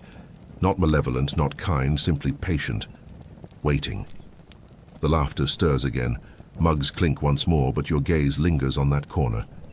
You realize that while the inn belongs to travelers, cooks, bards, and hedgehogs by day, by night it belongs most to its corners. And just as you allow yourself to look away, footsteps creak above again, slower this time, deliberate, as if whoever walks knows exactly how corners carry sound. You're still in the common room, though the air feels heavier now, as though the weight of footsteps above has settled into every knot of timber and seam of plaster. The fire has shrunk to a cradle of orange embers, their glow faint but stubborn, like a candle trying to hold its own in a wind tunnel. Shadows lean forward, pressing along beams and benches, and the crackle of settling wood sounds suspiciously like someone sighing at you from the corner. The smell is a layering of old stew, damp wool, and that faint but unforgettable hedgehog musk, a smell so oddly sharp it almost cuts through the haze of ale. You shiver slightly. The night has teeth, and it nips at your ankles through the draft crawling under the door. The bard, always attuned to tension, shifts from songs of seasons into tales, the kind that sit half between fact and fable. His voice dips lower, as though inviting everyone to lean closer. He talks of fortunes whispered at crossroads, of travelers who swore hedgehogs could predict storms, and of women who set out bowls of milk not for cats, but for bristled visitors they believed carried luck. The hedgehog in the hearth means bread on the table, he declares, his words rising above the creak of a bench. Someone scoffs, more like fleas on the dog, and laughter rattles through the smoke like dry beans in a pot. You smell char on the air as the cook stirs the pot again, onions and lentils thickening into something halfway respectable. He raises his ladle like a scepter. Fortune, he says. Fortune is not burning the stew, or finding a carrot in winter. You want prophecy. Here's one. Anyone who lingers too long near this pot will smell of onions till Easter. The inn's atmosphere is a patchwork of competing sounds, laughter breaking through like cracks in ice, the scrape of boots repositioning under the benches, the drip of ale from a careless mug soaking into wood, and that faint but distinct squeak of the hedgehog, nosing at crumbs along the wall. Every sound feels magnified, as though the night is pressing its ear to the rafters, recording each note for some unseen record. Tell us the story of the emperor and the firework. One man slurs from his stool, chin sinking toward his chest. His voice carries the stubborn confidence of someone certain their request is timeless. The bard obliges, recounting how centuries ago the Ming court marveled at fireworks, explosions of color that seemed to write fortunes across the sky. His description swells, painting bursts of red and gold in the smoky air above the fire, and for a moment you almost see it. Sparks glittering against the dark beams, showering down on the ale mugs and cloaks. Fortune in the heavens, he says, while hedgehogs write their fortunes in the dirt. A woman near the fire raises an eyebrow. Which would you trust more, she asks. The dirt, replies a merchant immediately, with the weariness of a man who has seen too much rain spoil his wares. The bard grins. Then tonight we trust the hedgehog. The little creature chooses this moment to sneeze again, startling half the room. The sneeze is small, but in the hush that follows the bard's pronouncement it feels like a trumpet blast. "There," says the cook, ladle pointing dramatically. Prophecy confirmed. The laughter comes louder this time, spilling over benches and rattling crockery. Outside, the wind scrapes the shutters, claws against wood, and you catch a whiff of something colder, sharper, like the breath of an empty field at midnight. It stirs the back of your neck, reminding you that walls are only planks and that the night presses close on every side. You glance toward the window, where the candle stub flickers madly, shadows jerking like startled dancers. The draft makes your skin pebble, as though even your body knows the night listens differently now. The bard shifts again, telling of fortunes read in hedgehog movements. Turn left, luck. Turn right, warning. Historians still debate whether such practices were ever widespread, or if they were just tavern fancies magnified by ale and repetition. But here in this room no one doubts it. The hedgehog scuttles toward the cook's corner, and half the guests crane to see. "Left," whispers someone. "He turned left!" Another counters, "No, your left, my right." The cook thumps his ladle. Whichever way it turned, the stew's ready, and that's the only fortune you'll need tonight. The bowls clatter onto the table, steam rising into the smoke. You breathe in warmth, onions rich and earthy, garlic faint but insistent, the kind of food that tastes better when you're half convinced the night is watching. The warmth pushes back against the draft, though not entirely. You still feel the cool fingers along your ankles, a reminder that fortune is fickle. Stew cools quickly, and shutters don't always hold. "Tell us another," urges the merchant, spoon clinking against his bowl. "Not a song," says the woman, "a story about luck." "Something true." The bard pauses, eyes reflecting firelight, then begins. The tale of William the Conqueror crossing the Channel in 1066. He describes the storm that nearly capsized the fleet, the fear that fortune might turn, and the moment the winds shifted, sending the ship safely to England. You hear the creak of rigging in his voice, taste salt in the air, feel the cold slap of spray. Fortune, he says, is the line between drowning in a channel and changing history. The merchant mutters, "I'd rather trust a hedgehog." The cook adds, "Cheaper than a fleet." You laugh softly, though the edge of unease lingers.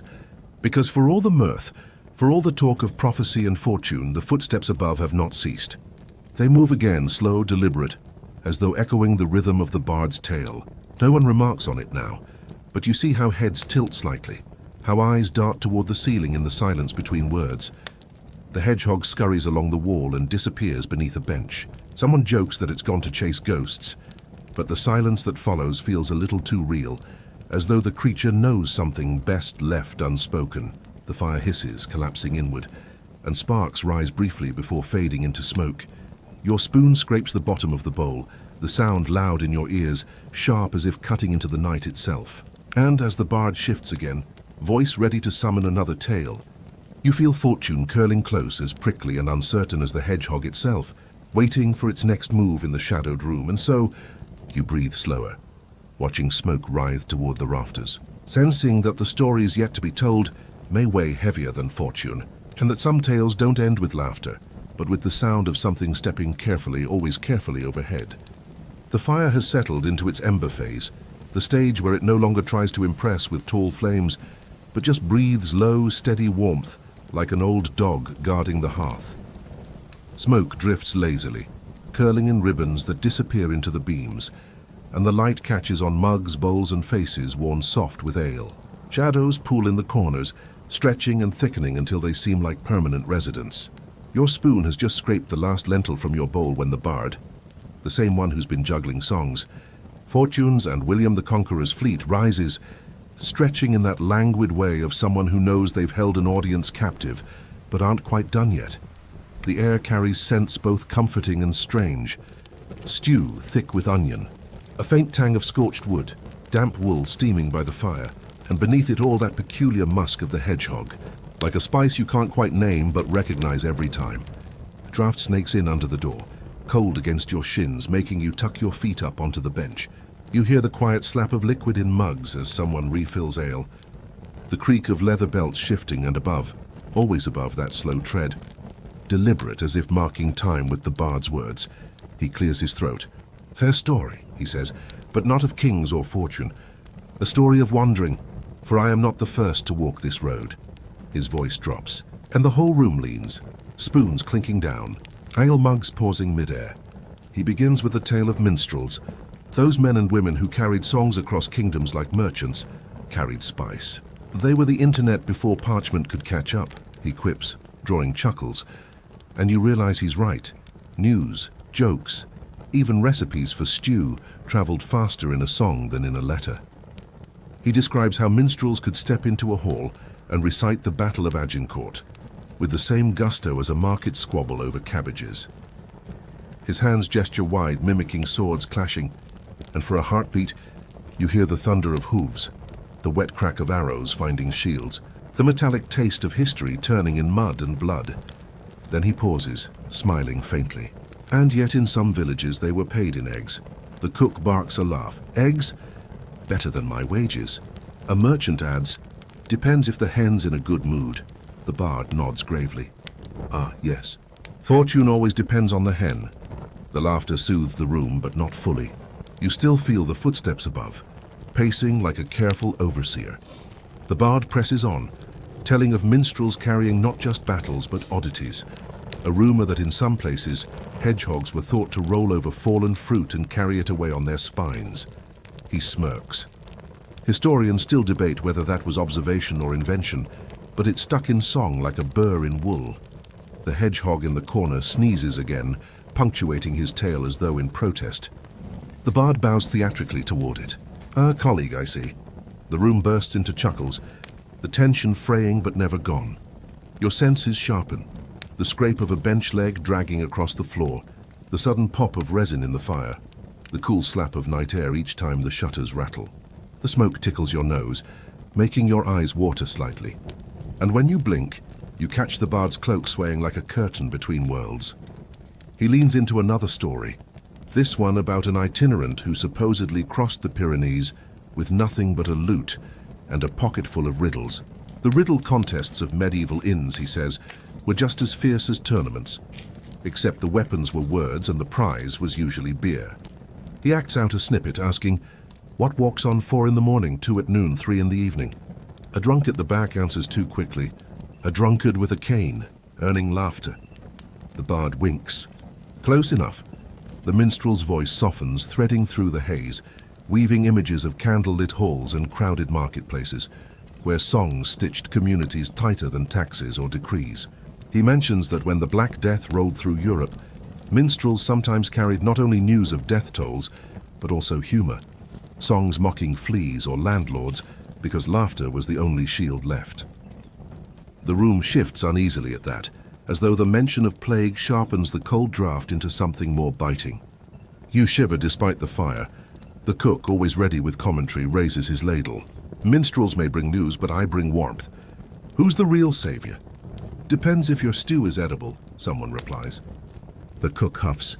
More edible than his songs, I wager. The bard grins. But my songs don't give indigestion. Your eyes wander as their banter fades into the rhythm of the night. You notice the glint of condensation on a mug, the flicker of light catching the brass buckle of a belt, the way the hedgehog noses into a corner as if searching for secrets. You hear the rustle of straw beneath benches, a horse stamping outside in its sleep, the faint whistle of the wind under the eaves.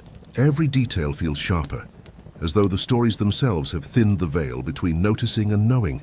The bard turns to a darker tale, the wandering minstrels who doubled as spies, carrying coded messages hidden in their songs. He explains how a melody might signal troop movements or warn of betrayal, and how monarchs paid attention when a ballad suddenly changed in tempo.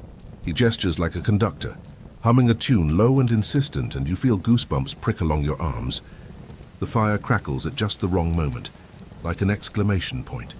The woman by the fire murmurs, "Spies or not, they must have been lonely." The bard pauses, then nods. Lonely, yes. But every inn, every corner, every hearth was a stage. For a night, a minstrel could belong anywhere. His gaze flicks briefly to the ceiling, and you swear he means it more than he says. Ale mugs clink. Stew bowls are wiped clean with crusts of bread. And yet the pacing above continues, steady as a drum. It threads through the stories, turning them from entertainment into something heavier, like background music you can't ignore. You realize the bard's voice keeps rising slightly louder, as though trying to drown it. The air feels warmer near the fire, but cool against your back. The difference so stark it's like standing in two seasons at once. Smoke ghosts upward, catching in your throat, and when you cough softly it sounds louder than it should, drawing a few glances. You give a sheepish smile as though to say, "I'm fine," though part of you isn't entirely sure. The bard closes this stretch of his tale with an unusual fact. In some towns, wandering minstrels were required by law to register with the local authorities, much like merchants, because officials feared too many unmonitored songs might stir rebellion. "Imagine needing a license to sing," he says dryly. "Half of you would be fined before dawn." The cook laughs. "Better than a license for stew making, I'd be bankrupt." A traveler smirks. "If stew were taxed, kingdoms would fall." The laughter ripples, easing the tension for a moment. But then, as if on cue, a louder creak from above slices through the room. It's not the usual tread this time. It's a pause, a wait, as though something has leaned down to listen more closely. The fire hisses and the hedgehog freezes, nose lifted, quills bristling faintly in the glow. You sit very still, bowl cradled loosely, breath shallow. The bard lowers his voice, almost a whisper now, and sometimes, when the night grows long, a minstrel listens not to his own song, but to the silence between steps. The room seems to fold into that silence, each person caught between swallowing a laugh and holding a breath. The embers pulse like watchful eyes. Somewhere a shutter bangs faintly, reminding you the world outside is waiting too. And in that moment, you know the stories aren't finished, that the footsteps above belong to a tale yet untold, one that will slip down the stairs sooner or later, whether the minstrel sings or not. You hear the thump again, above you, slow and deliberate, like a cartwheel rolling over loose boards. The common room is hushed, the bard's voice finally gone quiet, and the only sound nearby is the hedgehog nosing at a piece of carrot it has discovered in the ashes near the hearth. The air is warmer now that the logs have collapsed into coals, but there's a restless chill threading in from the shutters, like a finger prodding your neck when you're trying to sleep. You pull your cloak tighter, the smell of wool still carrying the faint memory of travel. Dust, horse sweat, and rain that dried hours ago. Everyone else tries to look settled, yet you can see shoulders tighten, eyes flick upward toward the ceiling, as though the tale of minstrels and spies had planted its roots deeper than anyone admitted. The innkeeper finally breaks the silence. "Probably just the wind," he says. You don't believe him. The wind does not have boots. You try to relax back against the bench, and that's when the bard leans close, whispering just loud enough. You hear it too, don't you? Like a knight who's forgotten how to tiptoe. His attempt at humor earns a smirk from the cook, who's still fiddling with her ladle like it's a weapon. "If it is a knight," she replies, "I'd better fetch another onion for the stew." That's all he'll get from me. The exchange draws a few chuckles, though they're thin, quick, and disappear almost as soon as they arrive. You notice how the candle on the table is guttering, the wax spilling in a slow spiral down its side, its light too weak to reach the corners. In those darker edges, you imagine shadows breathing, shifting, as though the ceiling isn't the only place someone is watching from. You blink hard, trying to reset your vision, but all you get is that after-image glow, like when you stare at your phone too long in the dark and then regret every life decision. The bard, perhaps trying to shake the mood, begins humming low without words. It's not a lullaby. It's too uneven, like he can't decide if the tune is meant to comfort or unsettle. The hedgehog sneezes again, and this time the cook mutters, "Bless you, spy," which earns a soft ripple of laughter, though quieter than before. Someone shifts on the far bench, their boots scraping the rushes on the floor, and the innkeeper sends a look sharp enough to say, "Stay still. Don't draw attention." You think back to other nights, in other inns, when stories of spies seemed like distant playthings, tales told to pass the time. But tonight, with the rafters creaking and the air heavy, you can't ignore that sense of being part of something unfolding. It reminds you of that famous night in 1415 before Agincourt, when English soldiers were said to have prayed, muttered, and tried to laugh their fears away in French taverns. Shakespeare later wrote it up with speeches that make it sound noble, but you know in reality, half of them were probably just trying not to shiver in their boots and pretending their bread wasn't moldy. The bard, perhaps sensing the thought, declares suddenly, "History turns on nights like these." Footsteps overheard, a song hummed in the wrong place, a sneeze at the wrong time. The cook snorts. Or stew spilled on the wrong lap, she adds. The tension cracks just a little, like a window opening to let in air. Still, you feel the draft stronger now, as though something has shifted upstairs. The boards creak again, not just footsteps, but a pause, then a dragging sound. Your neck prickles. You glance at the hedgehog, who has stopped nosing at the carrot and is instead staring at the ceiling, as though it too knows something's off. For some reason, this unsettles you more than anything else. When even the inn's official crumb catcher loses interest in food, you know the night isn't normal. You breathe in, the smell of smoke mixed with boiled cabbage clinging to the beams. You breathe out and feel how shallow the air is, like the whole room doesn't want to disturb itself. Someone whispers, maybe it's a pilgrim. Another mutters, or a thief. The bard adds, or worse, a tax collector. That last one gets the loudest laugh yet, a proper one, though it edges toward nervousness. You shift in your seat, restless. The bench is hard. The straw beneath your boots crackles, and your cloak is too hot where the fire touches, too cold where the draft sneaks in. You think of your own bed back home, soft with familiar smells, where the loudest night sound might be a neighbor's dog or a passing cart. Compared to this, you'd trade half a loaf of bread for just 5 minutes of that peace. Though, let's be honest, you'd still check your phone once before drifting off. Habit dies hard. The innkeeper clears his throat. Best all of you get some rest, he says. Tomorrow's roads won't walk themselves. His words carry weight, the kind of authority earned by years of keeping both guests and secrets under the same roof. People shuffle, some standing, some reluctant to leave the circle of firelight. One man jokes, I'll sleep better if the hedgehog patrols my bed. The cook replies, not unless you've got crumbs in your blanket. As you finally make your way toward the stairwell, the smell of wood polish rises, resin and age. Each step creaks like a confession. You keep expecting the sound above to repeat, but it doesn't. That somehow makes it worse, like waiting for a message reply that never comes. At least noise gives shape. Silence leaves you guessing. You reach your room. It's small, the ceiling low, the straw mattress lumpy but inviting after hours of sitting. The shutters rattle faintly with the wind, and you swear you hear whispers outside, though it could just be the breeze curling around the inn's edges. You lie down, cloak wrapped tight, and stare at the beams overhead. One beam has a knot that looks suspiciously like an eye. You look away, then look back, then sigh. You're definitely not going to sleep easily tonight. Somewhere in the distance, a dog barks, sharp, fast, then nothing. Your ears strain. Downstairs, the hedgehog makes a faint rustling, reminding you that life continues in tiny movements, even in moments when history seems to lean close. Your thoughts wander, half dreaming already. You recall that in medieval England, hedgehogs were sometimes accused of stealing milk directly from cows at night, a claim as absurd as blaming your lost Wi-Fi on the cat. Yet those beliefs shaped laws, punishments, even superstitions that clung for centuries. Historians still debate how much of it was folklore and how much was an attempt to explain unexplained shortages. You wonder if tonight's footsteps will one day be written as legend too, or forgotten completely. The mattress pokes your ribs.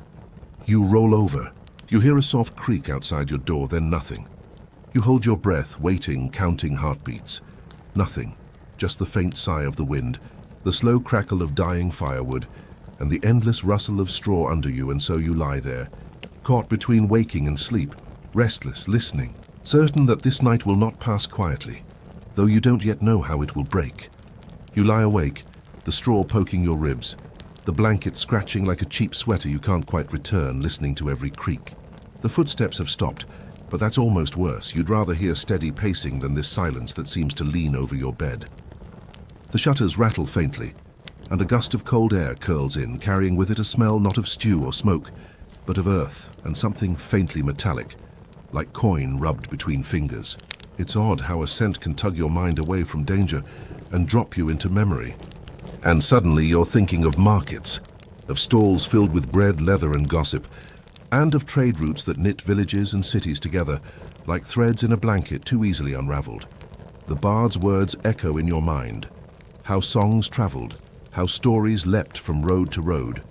You imagine the merchants in the morning, rolling carts creaking on wheels caked in mud, their shouts a chorus of bargains. The sound is so vivid in your head you almost hear it now, beneath the restless hush of the inn. The clatter of wooden scales, the clink of coins, the cry of fresh apples cutting through the air. In truth, you're still lying in your lumpy bed, but your brain is generous. It paints the scene because it knows sleep is refusing you. The cook's voice seems to intrude into your thoughts. Markets feed you, but they also empty your purse faster than ale. You smile faintly in the dark, picturing her waving that ladle as though she's swatting at invisible prices. The bard would no doubt counter, but trade routes feed more than bellies. They carry stories, faiths, plagues, and secrets. You roll over, hearing the mattress squeak, and imagine their bickering as if it continues even now downstairs. The history of markets has always been more than onions and bread. Think of the champagne fairs in France, where merchants from Italy to Flanders gathered, their tents bright as festival bunting, their tongues rolling in a dozen accents. A sack of pepper there could buy a small cow. Silk could win you favors in court. You think of those fairs as a kind of medieval Amazon Prime Day, except without 2-day shipping and with a far higher chance of being robbed on the way home. And then you remember the Silk Road, the real one. Not the one your browser history warns you about. From China's silks and spices to Europe's hungry markets, it was less a single road and more a tangled net of pathways across deserts, mountains, and seas. Traders rode camels under stars, bargained in cities like Samarkand and Kashgar, and in doing so stitched entire continents together. Yet along with silks came plague. Yes, the Black Death itself rode those routes like an unwanted parcel, arriving in Europe in the mid-14th century and sweeping through like the worst Amazon delivery ever. That's your widely known event tonight. Dark, yes, but impossible to ignore when talking of markets. You hear a floorboard groan outside your door. Your breath catches. You wait. Nothing follows. Just the long silence, heavier than before. You exhale, your thoughts sliding back toward trade again because your mind, unhelpfully, prefers onions and pepper to fear. It soothes itself with goods exchanged, with the smell of spice sacks, the rough feel of burlap against your palm, the sweet bite of cinnamon in the air. A voice whispers in memory, maybe the bard again. Did you know hedgehogs were sometimes sold in markets too? You blink in the dark, surprised. It's true. Small creatures carried in baskets bought for gardens or kitchens. It's an unusual fact. Some innkeepers bought them not just to keep pests at bay, but to roast as a delicacy, spiked with herbs. The thought makes you wince. You picture the little creature downstairs, snuffling by the embers, completely unaware of how close its cousins came to the cooking pot. You flip your blanket again, restless. The air is too cold near the wall, too hot near your chest. You think of the sounds of medieval markets, hawkers shouting, dogs barking, children laughing, and the ever-present sound of coins rattling, though half the time they weren't coins at all. Did you know that in some places salt was so precious it acted like currency? Roman soldiers were sometimes paid in it, and the word salary still carries that root. Historians still debate how widespread salt pay really was, but even the possibility makes you smile. It's like being handed a paycheck in bags of potato chips. Your eyes trace the beam above, the knot still watching you like an unblinking eye. You think of travelers carrying tales from far-off markets, news of crusades in the Holy Land, whispers of Mongol riders, rumors of a distant city called Cathay. To villagers, those tales were half magic, half truth, and no less powerful for their uncertainty. You imagine someone in this very inn, centuries ago, learning for the first time of Constantinople's fall in 1453, when Ottoman cannons shattered the walls that had stood 1,000 years. A shiver runs through you. It's history that feels as close as those creaking steps outside your door. You shift again, straw crunching under you. Your ears strain for movement, but instead you imagine carts again, carts piled with wool, wine, iron, and grain. The smell of yeast from bread stalls, the sour tang of spilled ale, the sweat of horses shaking their manes, bells clinking on their harnesses. A joke floats into your mind, the bard's voice clear. You can measure a good market by how many pickpockets show up. Double the crowd, triple the fingers. The cook would snort, or measure it by how many hedgehogs it takes to clean the crumbs. You chuckle softly into the dark, though your smile fades quickly when the floorboard sighs again. You roll to your side, trying to chase sleep. You remind yourself that the hedgehog is real, the stew is real, the laughter was real, and maybe, just maybe, the footsteps were only a trick of tiredness. Still, your imagination runs wild. You picture traders trudging by moonlight, cloaks pulled tight, carrying not just goods but secrets. The word whispered in one market could be repeated in another 200 miles away. News moving faster than riders. It was the medieval version of going viral, except instead of cat videos, it was gossip about kings. And perhaps that is why you can't sleep, because the footsteps above, the silence outside your door, feel like part of that same network.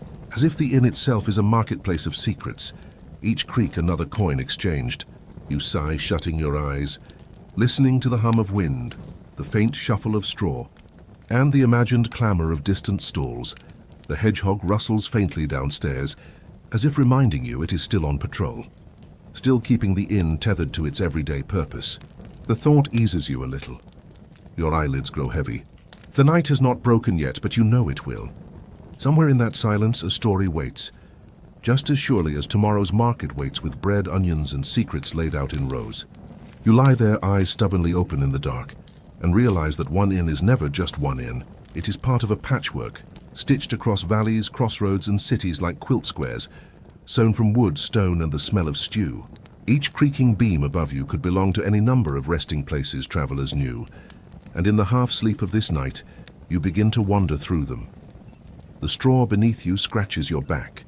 The blanket clings with that musty smell of wool that's seen too many winters. The shutters knock like an impatient guest, and the wind brings in scents that shift, sometimes onion and smoke, sometimes damp moss, sometimes the faint, bitter tang of ale-soaked floors. Every sound becomes a doorway. A bench creaks like laughter in another tavern. The hedgehogs rustle downstairs could be the shuffle of a pig nosing under a table in a roadside inn 3 towns over. You remember the bard once saying, "Every inn tells the same joke but in a different accent." The cook had snapped back, "And every bed itches in the same places, too." Their voices cling to you, and you can almost hear them again, debating which inns made the best bread or the strongest ale. The thing about inns is that they were the Wi-Fi of the Middle Ages. Everybody connected there, whether they wanted to or not. Messages, rumors, marriage contracts, and lies all traveled from hearth to hearth. A knight riding from London to York might spend more time in smoky rooms like this than on the road itself, trading tales while trading horses. Pilgrims compared saints like sports fans compare teams, exaggerating miracles the way people today exaggerate vacation photos. And merchants. They treated inns like temporary storefronts, spreading bolts of cloth across benches, haggling over spices before the stew was even ladled. The memory of markets folds neatly into this. Inns were their night stalls. When the fares packed up, the deals didn't stop. Ale mugs clinked like coins, hands clasped in dim corners, promises traded under beams blackened by centuries of smoke. You imagine the sound of it now, a dozen conversations stitched together into a fabric of voices, some rising, some whispering. You smell roasted meat from a spit, wood smoke seeping into clothes, wet wool steaming by the fire. You almost taste it. The bitterness of ale, the chew of tough bread. Do you think every inn has a ghost? Someone asks in your drifting memory. Maybe it was the bard. Maybe just your own thought. The cook answers in your head. Not every inn, just the ones where someone forgot to pay. You smile into the dark. The thought feels both ridiculous and strangely plausible. History proves inns carried more than travelers. Think of the Canterbury Tales. Pilgrims telling stories at the Tabard Inn in Southwark before heading to Thomas Becket's shrine. That is your widely known event here, immortalized in Chaucer's verse. A patchwork of characters, each voice stitched together in one night of tales. But lesser known is how some inns doubled as makeshift courts. A village dispute might be settled at a tavern bench, a sheriff leaning back with ale in hand, while weighing whose sheep trespassed where. A landlord could be judge and bartender in the same hour. It makes jury duty look tame. The silence in your room deepens, broken only by the soft sigh of the beams. You trace their outlines in the faint candlelight, each shadow a thread linking you to 100 other inns. Somewhere in Spain, a weary pilgrim snores into his wine cup. Somewhere in Germany, a landlord barks at a drunken knight. Somewhere in Italy, a cat steals bread right off a bench. You see them all layered over one another like slides on an old projector. Another gust rattles your shutters, and for a moment you swear you hear laughter, not from downstairs but from another inn entirely, warmer, brighter, packed with travelers.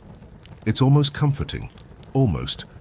except the footsteps that had haunted your ceiling return in memory, reminding you that not every guest arrives with good stories. Inns were also havens for spies, codes tucked into songs, signals hidden in gestures. Historians still debate how much statecraft was born in taverns, you recall reading once, and tonight the thought feels too sharp. The very air in your room feels like it's listening. You toss again. The straw crunches. The blanket refuses to warm you evenly. In frustration, you think of how inns promised a bed and a meal but often delivered splinters and cabbage. A joke surfaces. If you're not itchy in the morning, was it even a real medieval inn? You chuckle softly, then immediately hush yourself as if laughter might draw the footsteps closer. In your drifting mind, more details spill in. Inns often had signs hanging outside, painted roosters, lions, moons, since not everyone could read. Imagine picking where to sleep, based on a giant chicken nailed above the door. It's the medieval version of scrolling Airbnb photos and saying, "This one looks cute, let's risk it." And unusual though it may be, some monasteries ran their own inns, offering shelter not just to pilgrims but to merchants and soldiers, blurring the line between sacred and secular. You picture monks ladling stew with the same solemnity they used in prayer, and the image makes you grin. A dialogue flickers in your head, one you might overhear tomorrow in a new inn. Does your bed itch too? Of course. That's how you know it's working. Your lids droop, but rest won't quite claim you. You're left wandering from inn to inn in your mind. The Templar commanderies doubling as fortified rest stops. The bustling roadside taverns of France. The quiet alehouses tucked into English villages. Each one shares smoke-stained rafters, sour ale, laughter too loud, and secrets pressed into beams. They form a patchwork quilt you can almost wrap around yourself, though, like your blanket, it scratches as much as it comforts. The hedgehog rustles once more downstairs. You imagine it wandering across the floorboards of not just this inn, but every inn you've pictured, as though it too knows the patchwork and walks its seams. Its small presence is oddly reassuring. If inns are quilts of human noise and need, then the hedgehog is the tiny stitch that keeps the corners from unraveling. You exhale into the dark. The silence is still here, still heavy, but softer now, padded by centuries of voices echoing in your imagination. Perhaps rest will come, perhaps not. But either way. The footsteps above have become part of the patchwork too. And just as you drift close to sleep, a new sound joins. The faintest murmur, not footsteps this time, but a voice. You cannot tell if it's real or only in your head, but it feels like the patchwork is about to gain a new square, stitched not from markets or inns, but from pilgrimage itself. You lie half-curled in the scratchy wool blanket, ribs pressed against straw that insists on reminding you it's sharper than it looks. The room is not pitch black anymore. Thin grey lines of light leak between the shutters, pale as old parchment, hinting that the night's contract is nearly expired. You hear a rooster in the distance, whether real or the rooster-shaped sign swinging on its squeaky hinge outside the inn. You're not sure. The air smells less of stew now, and more of damp earth, mixed with the faint metallic coolness of morning dew sneaking in through cracks. Your toes find the cold edge of the blanket, and you realize dawn is the medieval alarm clock. No snooze button, just birds, bells, and beams of light poking you in the face. A murmur rises downstairs, the clink of pottery, a ladle dipping into yesterday's pot.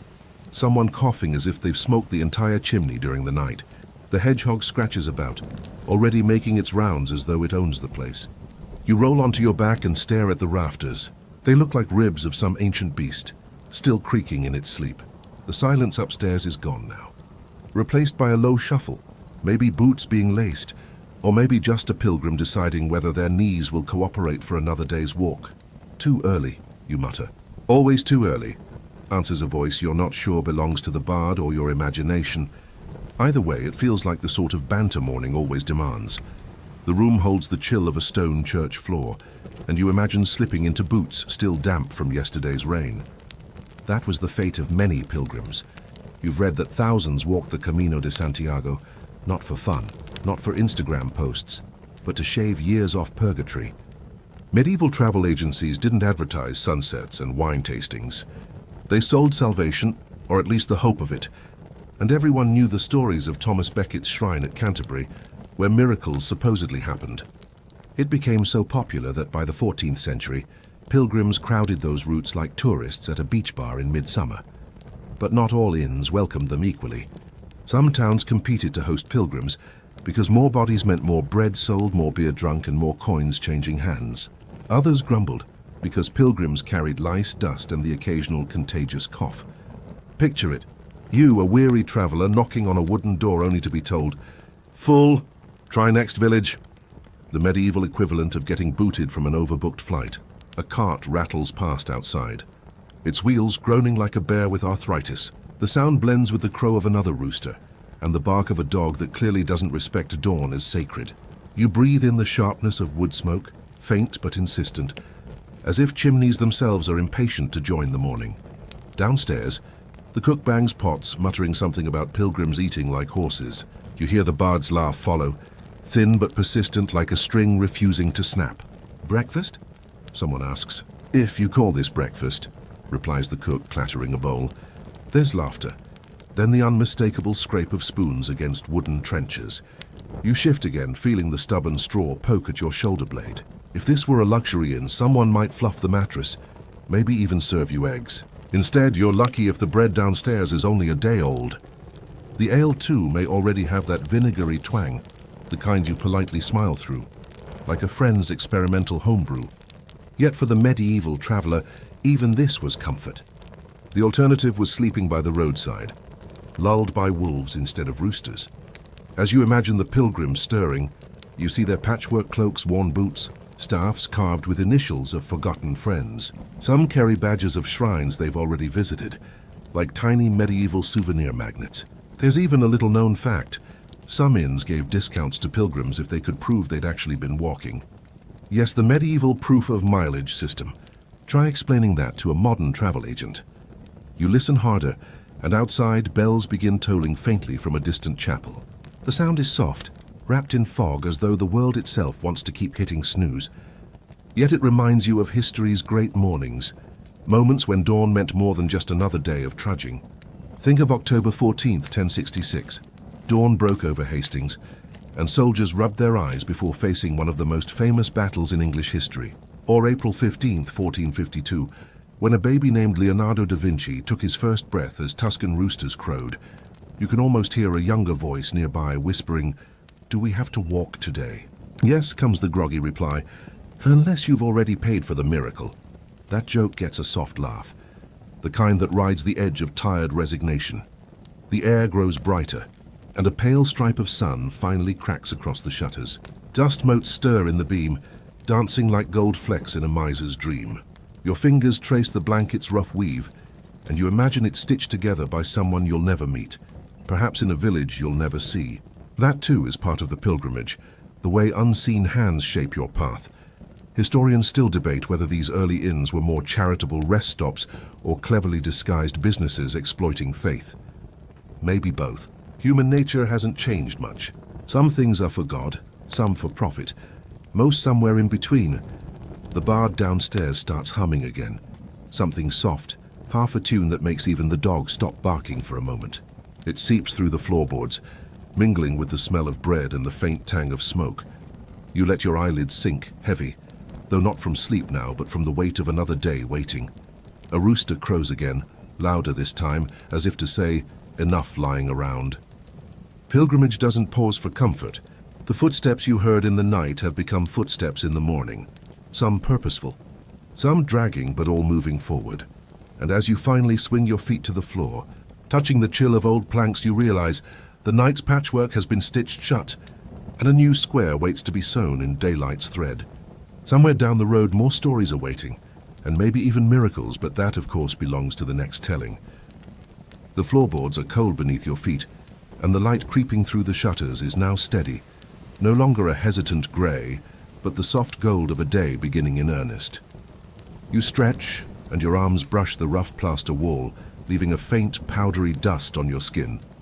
The air has warmed just enough to remind you that fire has been coaxed alive downstairs, carrying with it the smell of bread crust browning, onions softening in a pan, and the faintest whisper of smoke weaving into every garment you own. You blink slowly, letting your eyes follow the dust motes dancing in the beam across the room.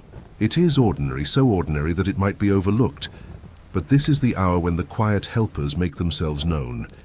You hear them first, not the pilgrims with their loud voices, not the bard humming in the corner, but the softer ones. The ladle scraping the bottom of the pot, steady and uncomplaining. The bucket being set down outside after someone fetched water from the well in the chill, fingers surely stiff, but no complaint rising. Even the hedgehog downstairs scratching. Through crumbs is a kind of helper, keeping pests at bay in its tiny prickled way. These are the sounds of maintenance, of care, of all the invisible work that lets the noisy world happen at all. Someone speaks, a voice low, almost embarrassed. Did you want me to sweep before they go?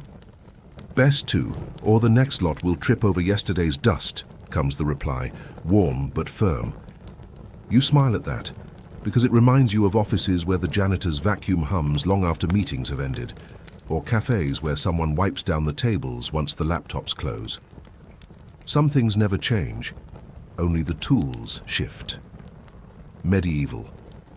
Brooms instead of plastic trash bags, wooden ladles instead of steel sinks, but the rhythm is the same.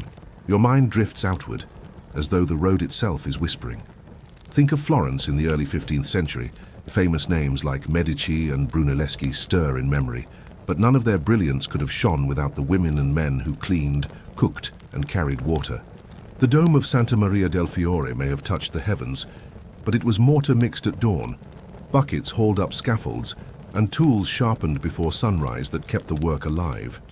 And still, historians debate how much credit truly belongs to the great names and how much to those who lived unnamed, their labor vanishing like breath in cold air. A chair creaks below, followed by the rhythmic thump of dough being kneaded. You can almost feel the warmth of it between your own palms, sticky, pliant, a quiet miracle that turns flour into comfort. The smell carries up the stairs, blending, with wood smoke until your stomach growls in protest at its own emptiness. Another voice drifts up. Careful with that bucket. I know, last time was an accident. Accident? You nearly drowned the cat. Laughter follows, quick and light, as though even fatigue cannot sour the humor of a new morning. You picture them. An apprentice boy too small for his boots, a kitchen maid brushing back loose hair, perhaps even a traveling companion who stayed behind while others pressed on. None of them famous, all of them necessary. They are the warp, threads holding the tapestry, while history insists on praising only the bright weft of kings and battles. The light strengthens, pressing against your eyelids, and you think of another morning long ago, October 12th, 1492, when sailors on the Nina, the Pinta, and the Santa Maria spotted land at dawn. Columbus may have written his name into textbooks, but it was the crew who trimmed the sails, scrubbed the decks, and stood watch through sleepless nights, who made landfall possible. Without them, the famous cry of land would never have broken across the waves. And then a smaller fact slips into memory. Medieval hospitals often employed cats as official helpers, not for cuddles, but for keeping grain stores safe from mice. Quiet workers, four-legged and unpaid, yet relied upon. Imagine that, a tiny badge of honor for a tabby just for doing what cats already loved. You run your fingers across the blanket again, feeling its stubborn weave, and realize that even this was likely the product of unseen helpers. Sheep sheared by calloused hands, wool spun by spindles whirring in dim cottages, cloth woven by those who never traveled, but whose work traveled everywhere. The bard's humming resumes downstairs, this time joined by the cook's clattering rhythm. It almost becomes music, a duet no one rehearsed but everyone depends on. You feel your body relax, as though the world is reminding you that the grand. Stories of nights, markets, and pilgrimages are stitched together by the steady pulse of these unrecorded hands. You imagine walking down the stairs now, greeted not with fanfare but with nods, the kind of acknowledgement that says, yes, you're part of this morning too. Maybe you sit, sip thin ale, chew bread still warm, and share a joke about how even saints probably complained about straw beds. Their pilgrim at the table might lean over. You heading to Canterbury? Only if my feet forgive me, you answer, half serious. The table chuckles because everyone knows the truth. Miracles may lie ahead, but it is these small exchanges that keep the road bearable. Outside, the bells toll again, brighter, sharper now. The dog barks with new authority, as though claiming the morning for itself. Sunlight widens its fingers across the floorboards, chasing away the damp corners of the room.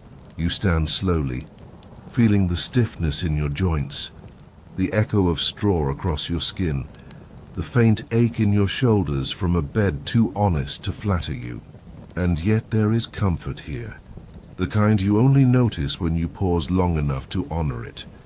Historians still debate whether inns like this one existed more for charity or for commerce, but you find yourself thinking it hardly matters. What lingers is the memory of quiet helpers, the ones who lifted buckets, stoked fires, mended linens, and hummed tunes against the silence. The footsteps around you are no longer ghosts of the night, but the purposeful tread of travelers preparing to leave. You know you will follow soon. Step into the cool air, feel the road tugging at your boots.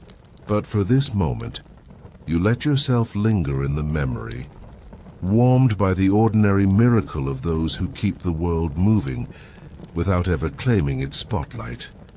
The sounds grow softer in your mind, the scrape of broom bristles fading, the hum of the bard melting into silence, the clink of pottery settling into stillness. Your breath slows and the morning itself seems to lean back, content. You close your eyes. The road can wait. Let the memory of quiet helpers carry you just a little further into calm, into stillness, into rest. End of script. Sweet dreams.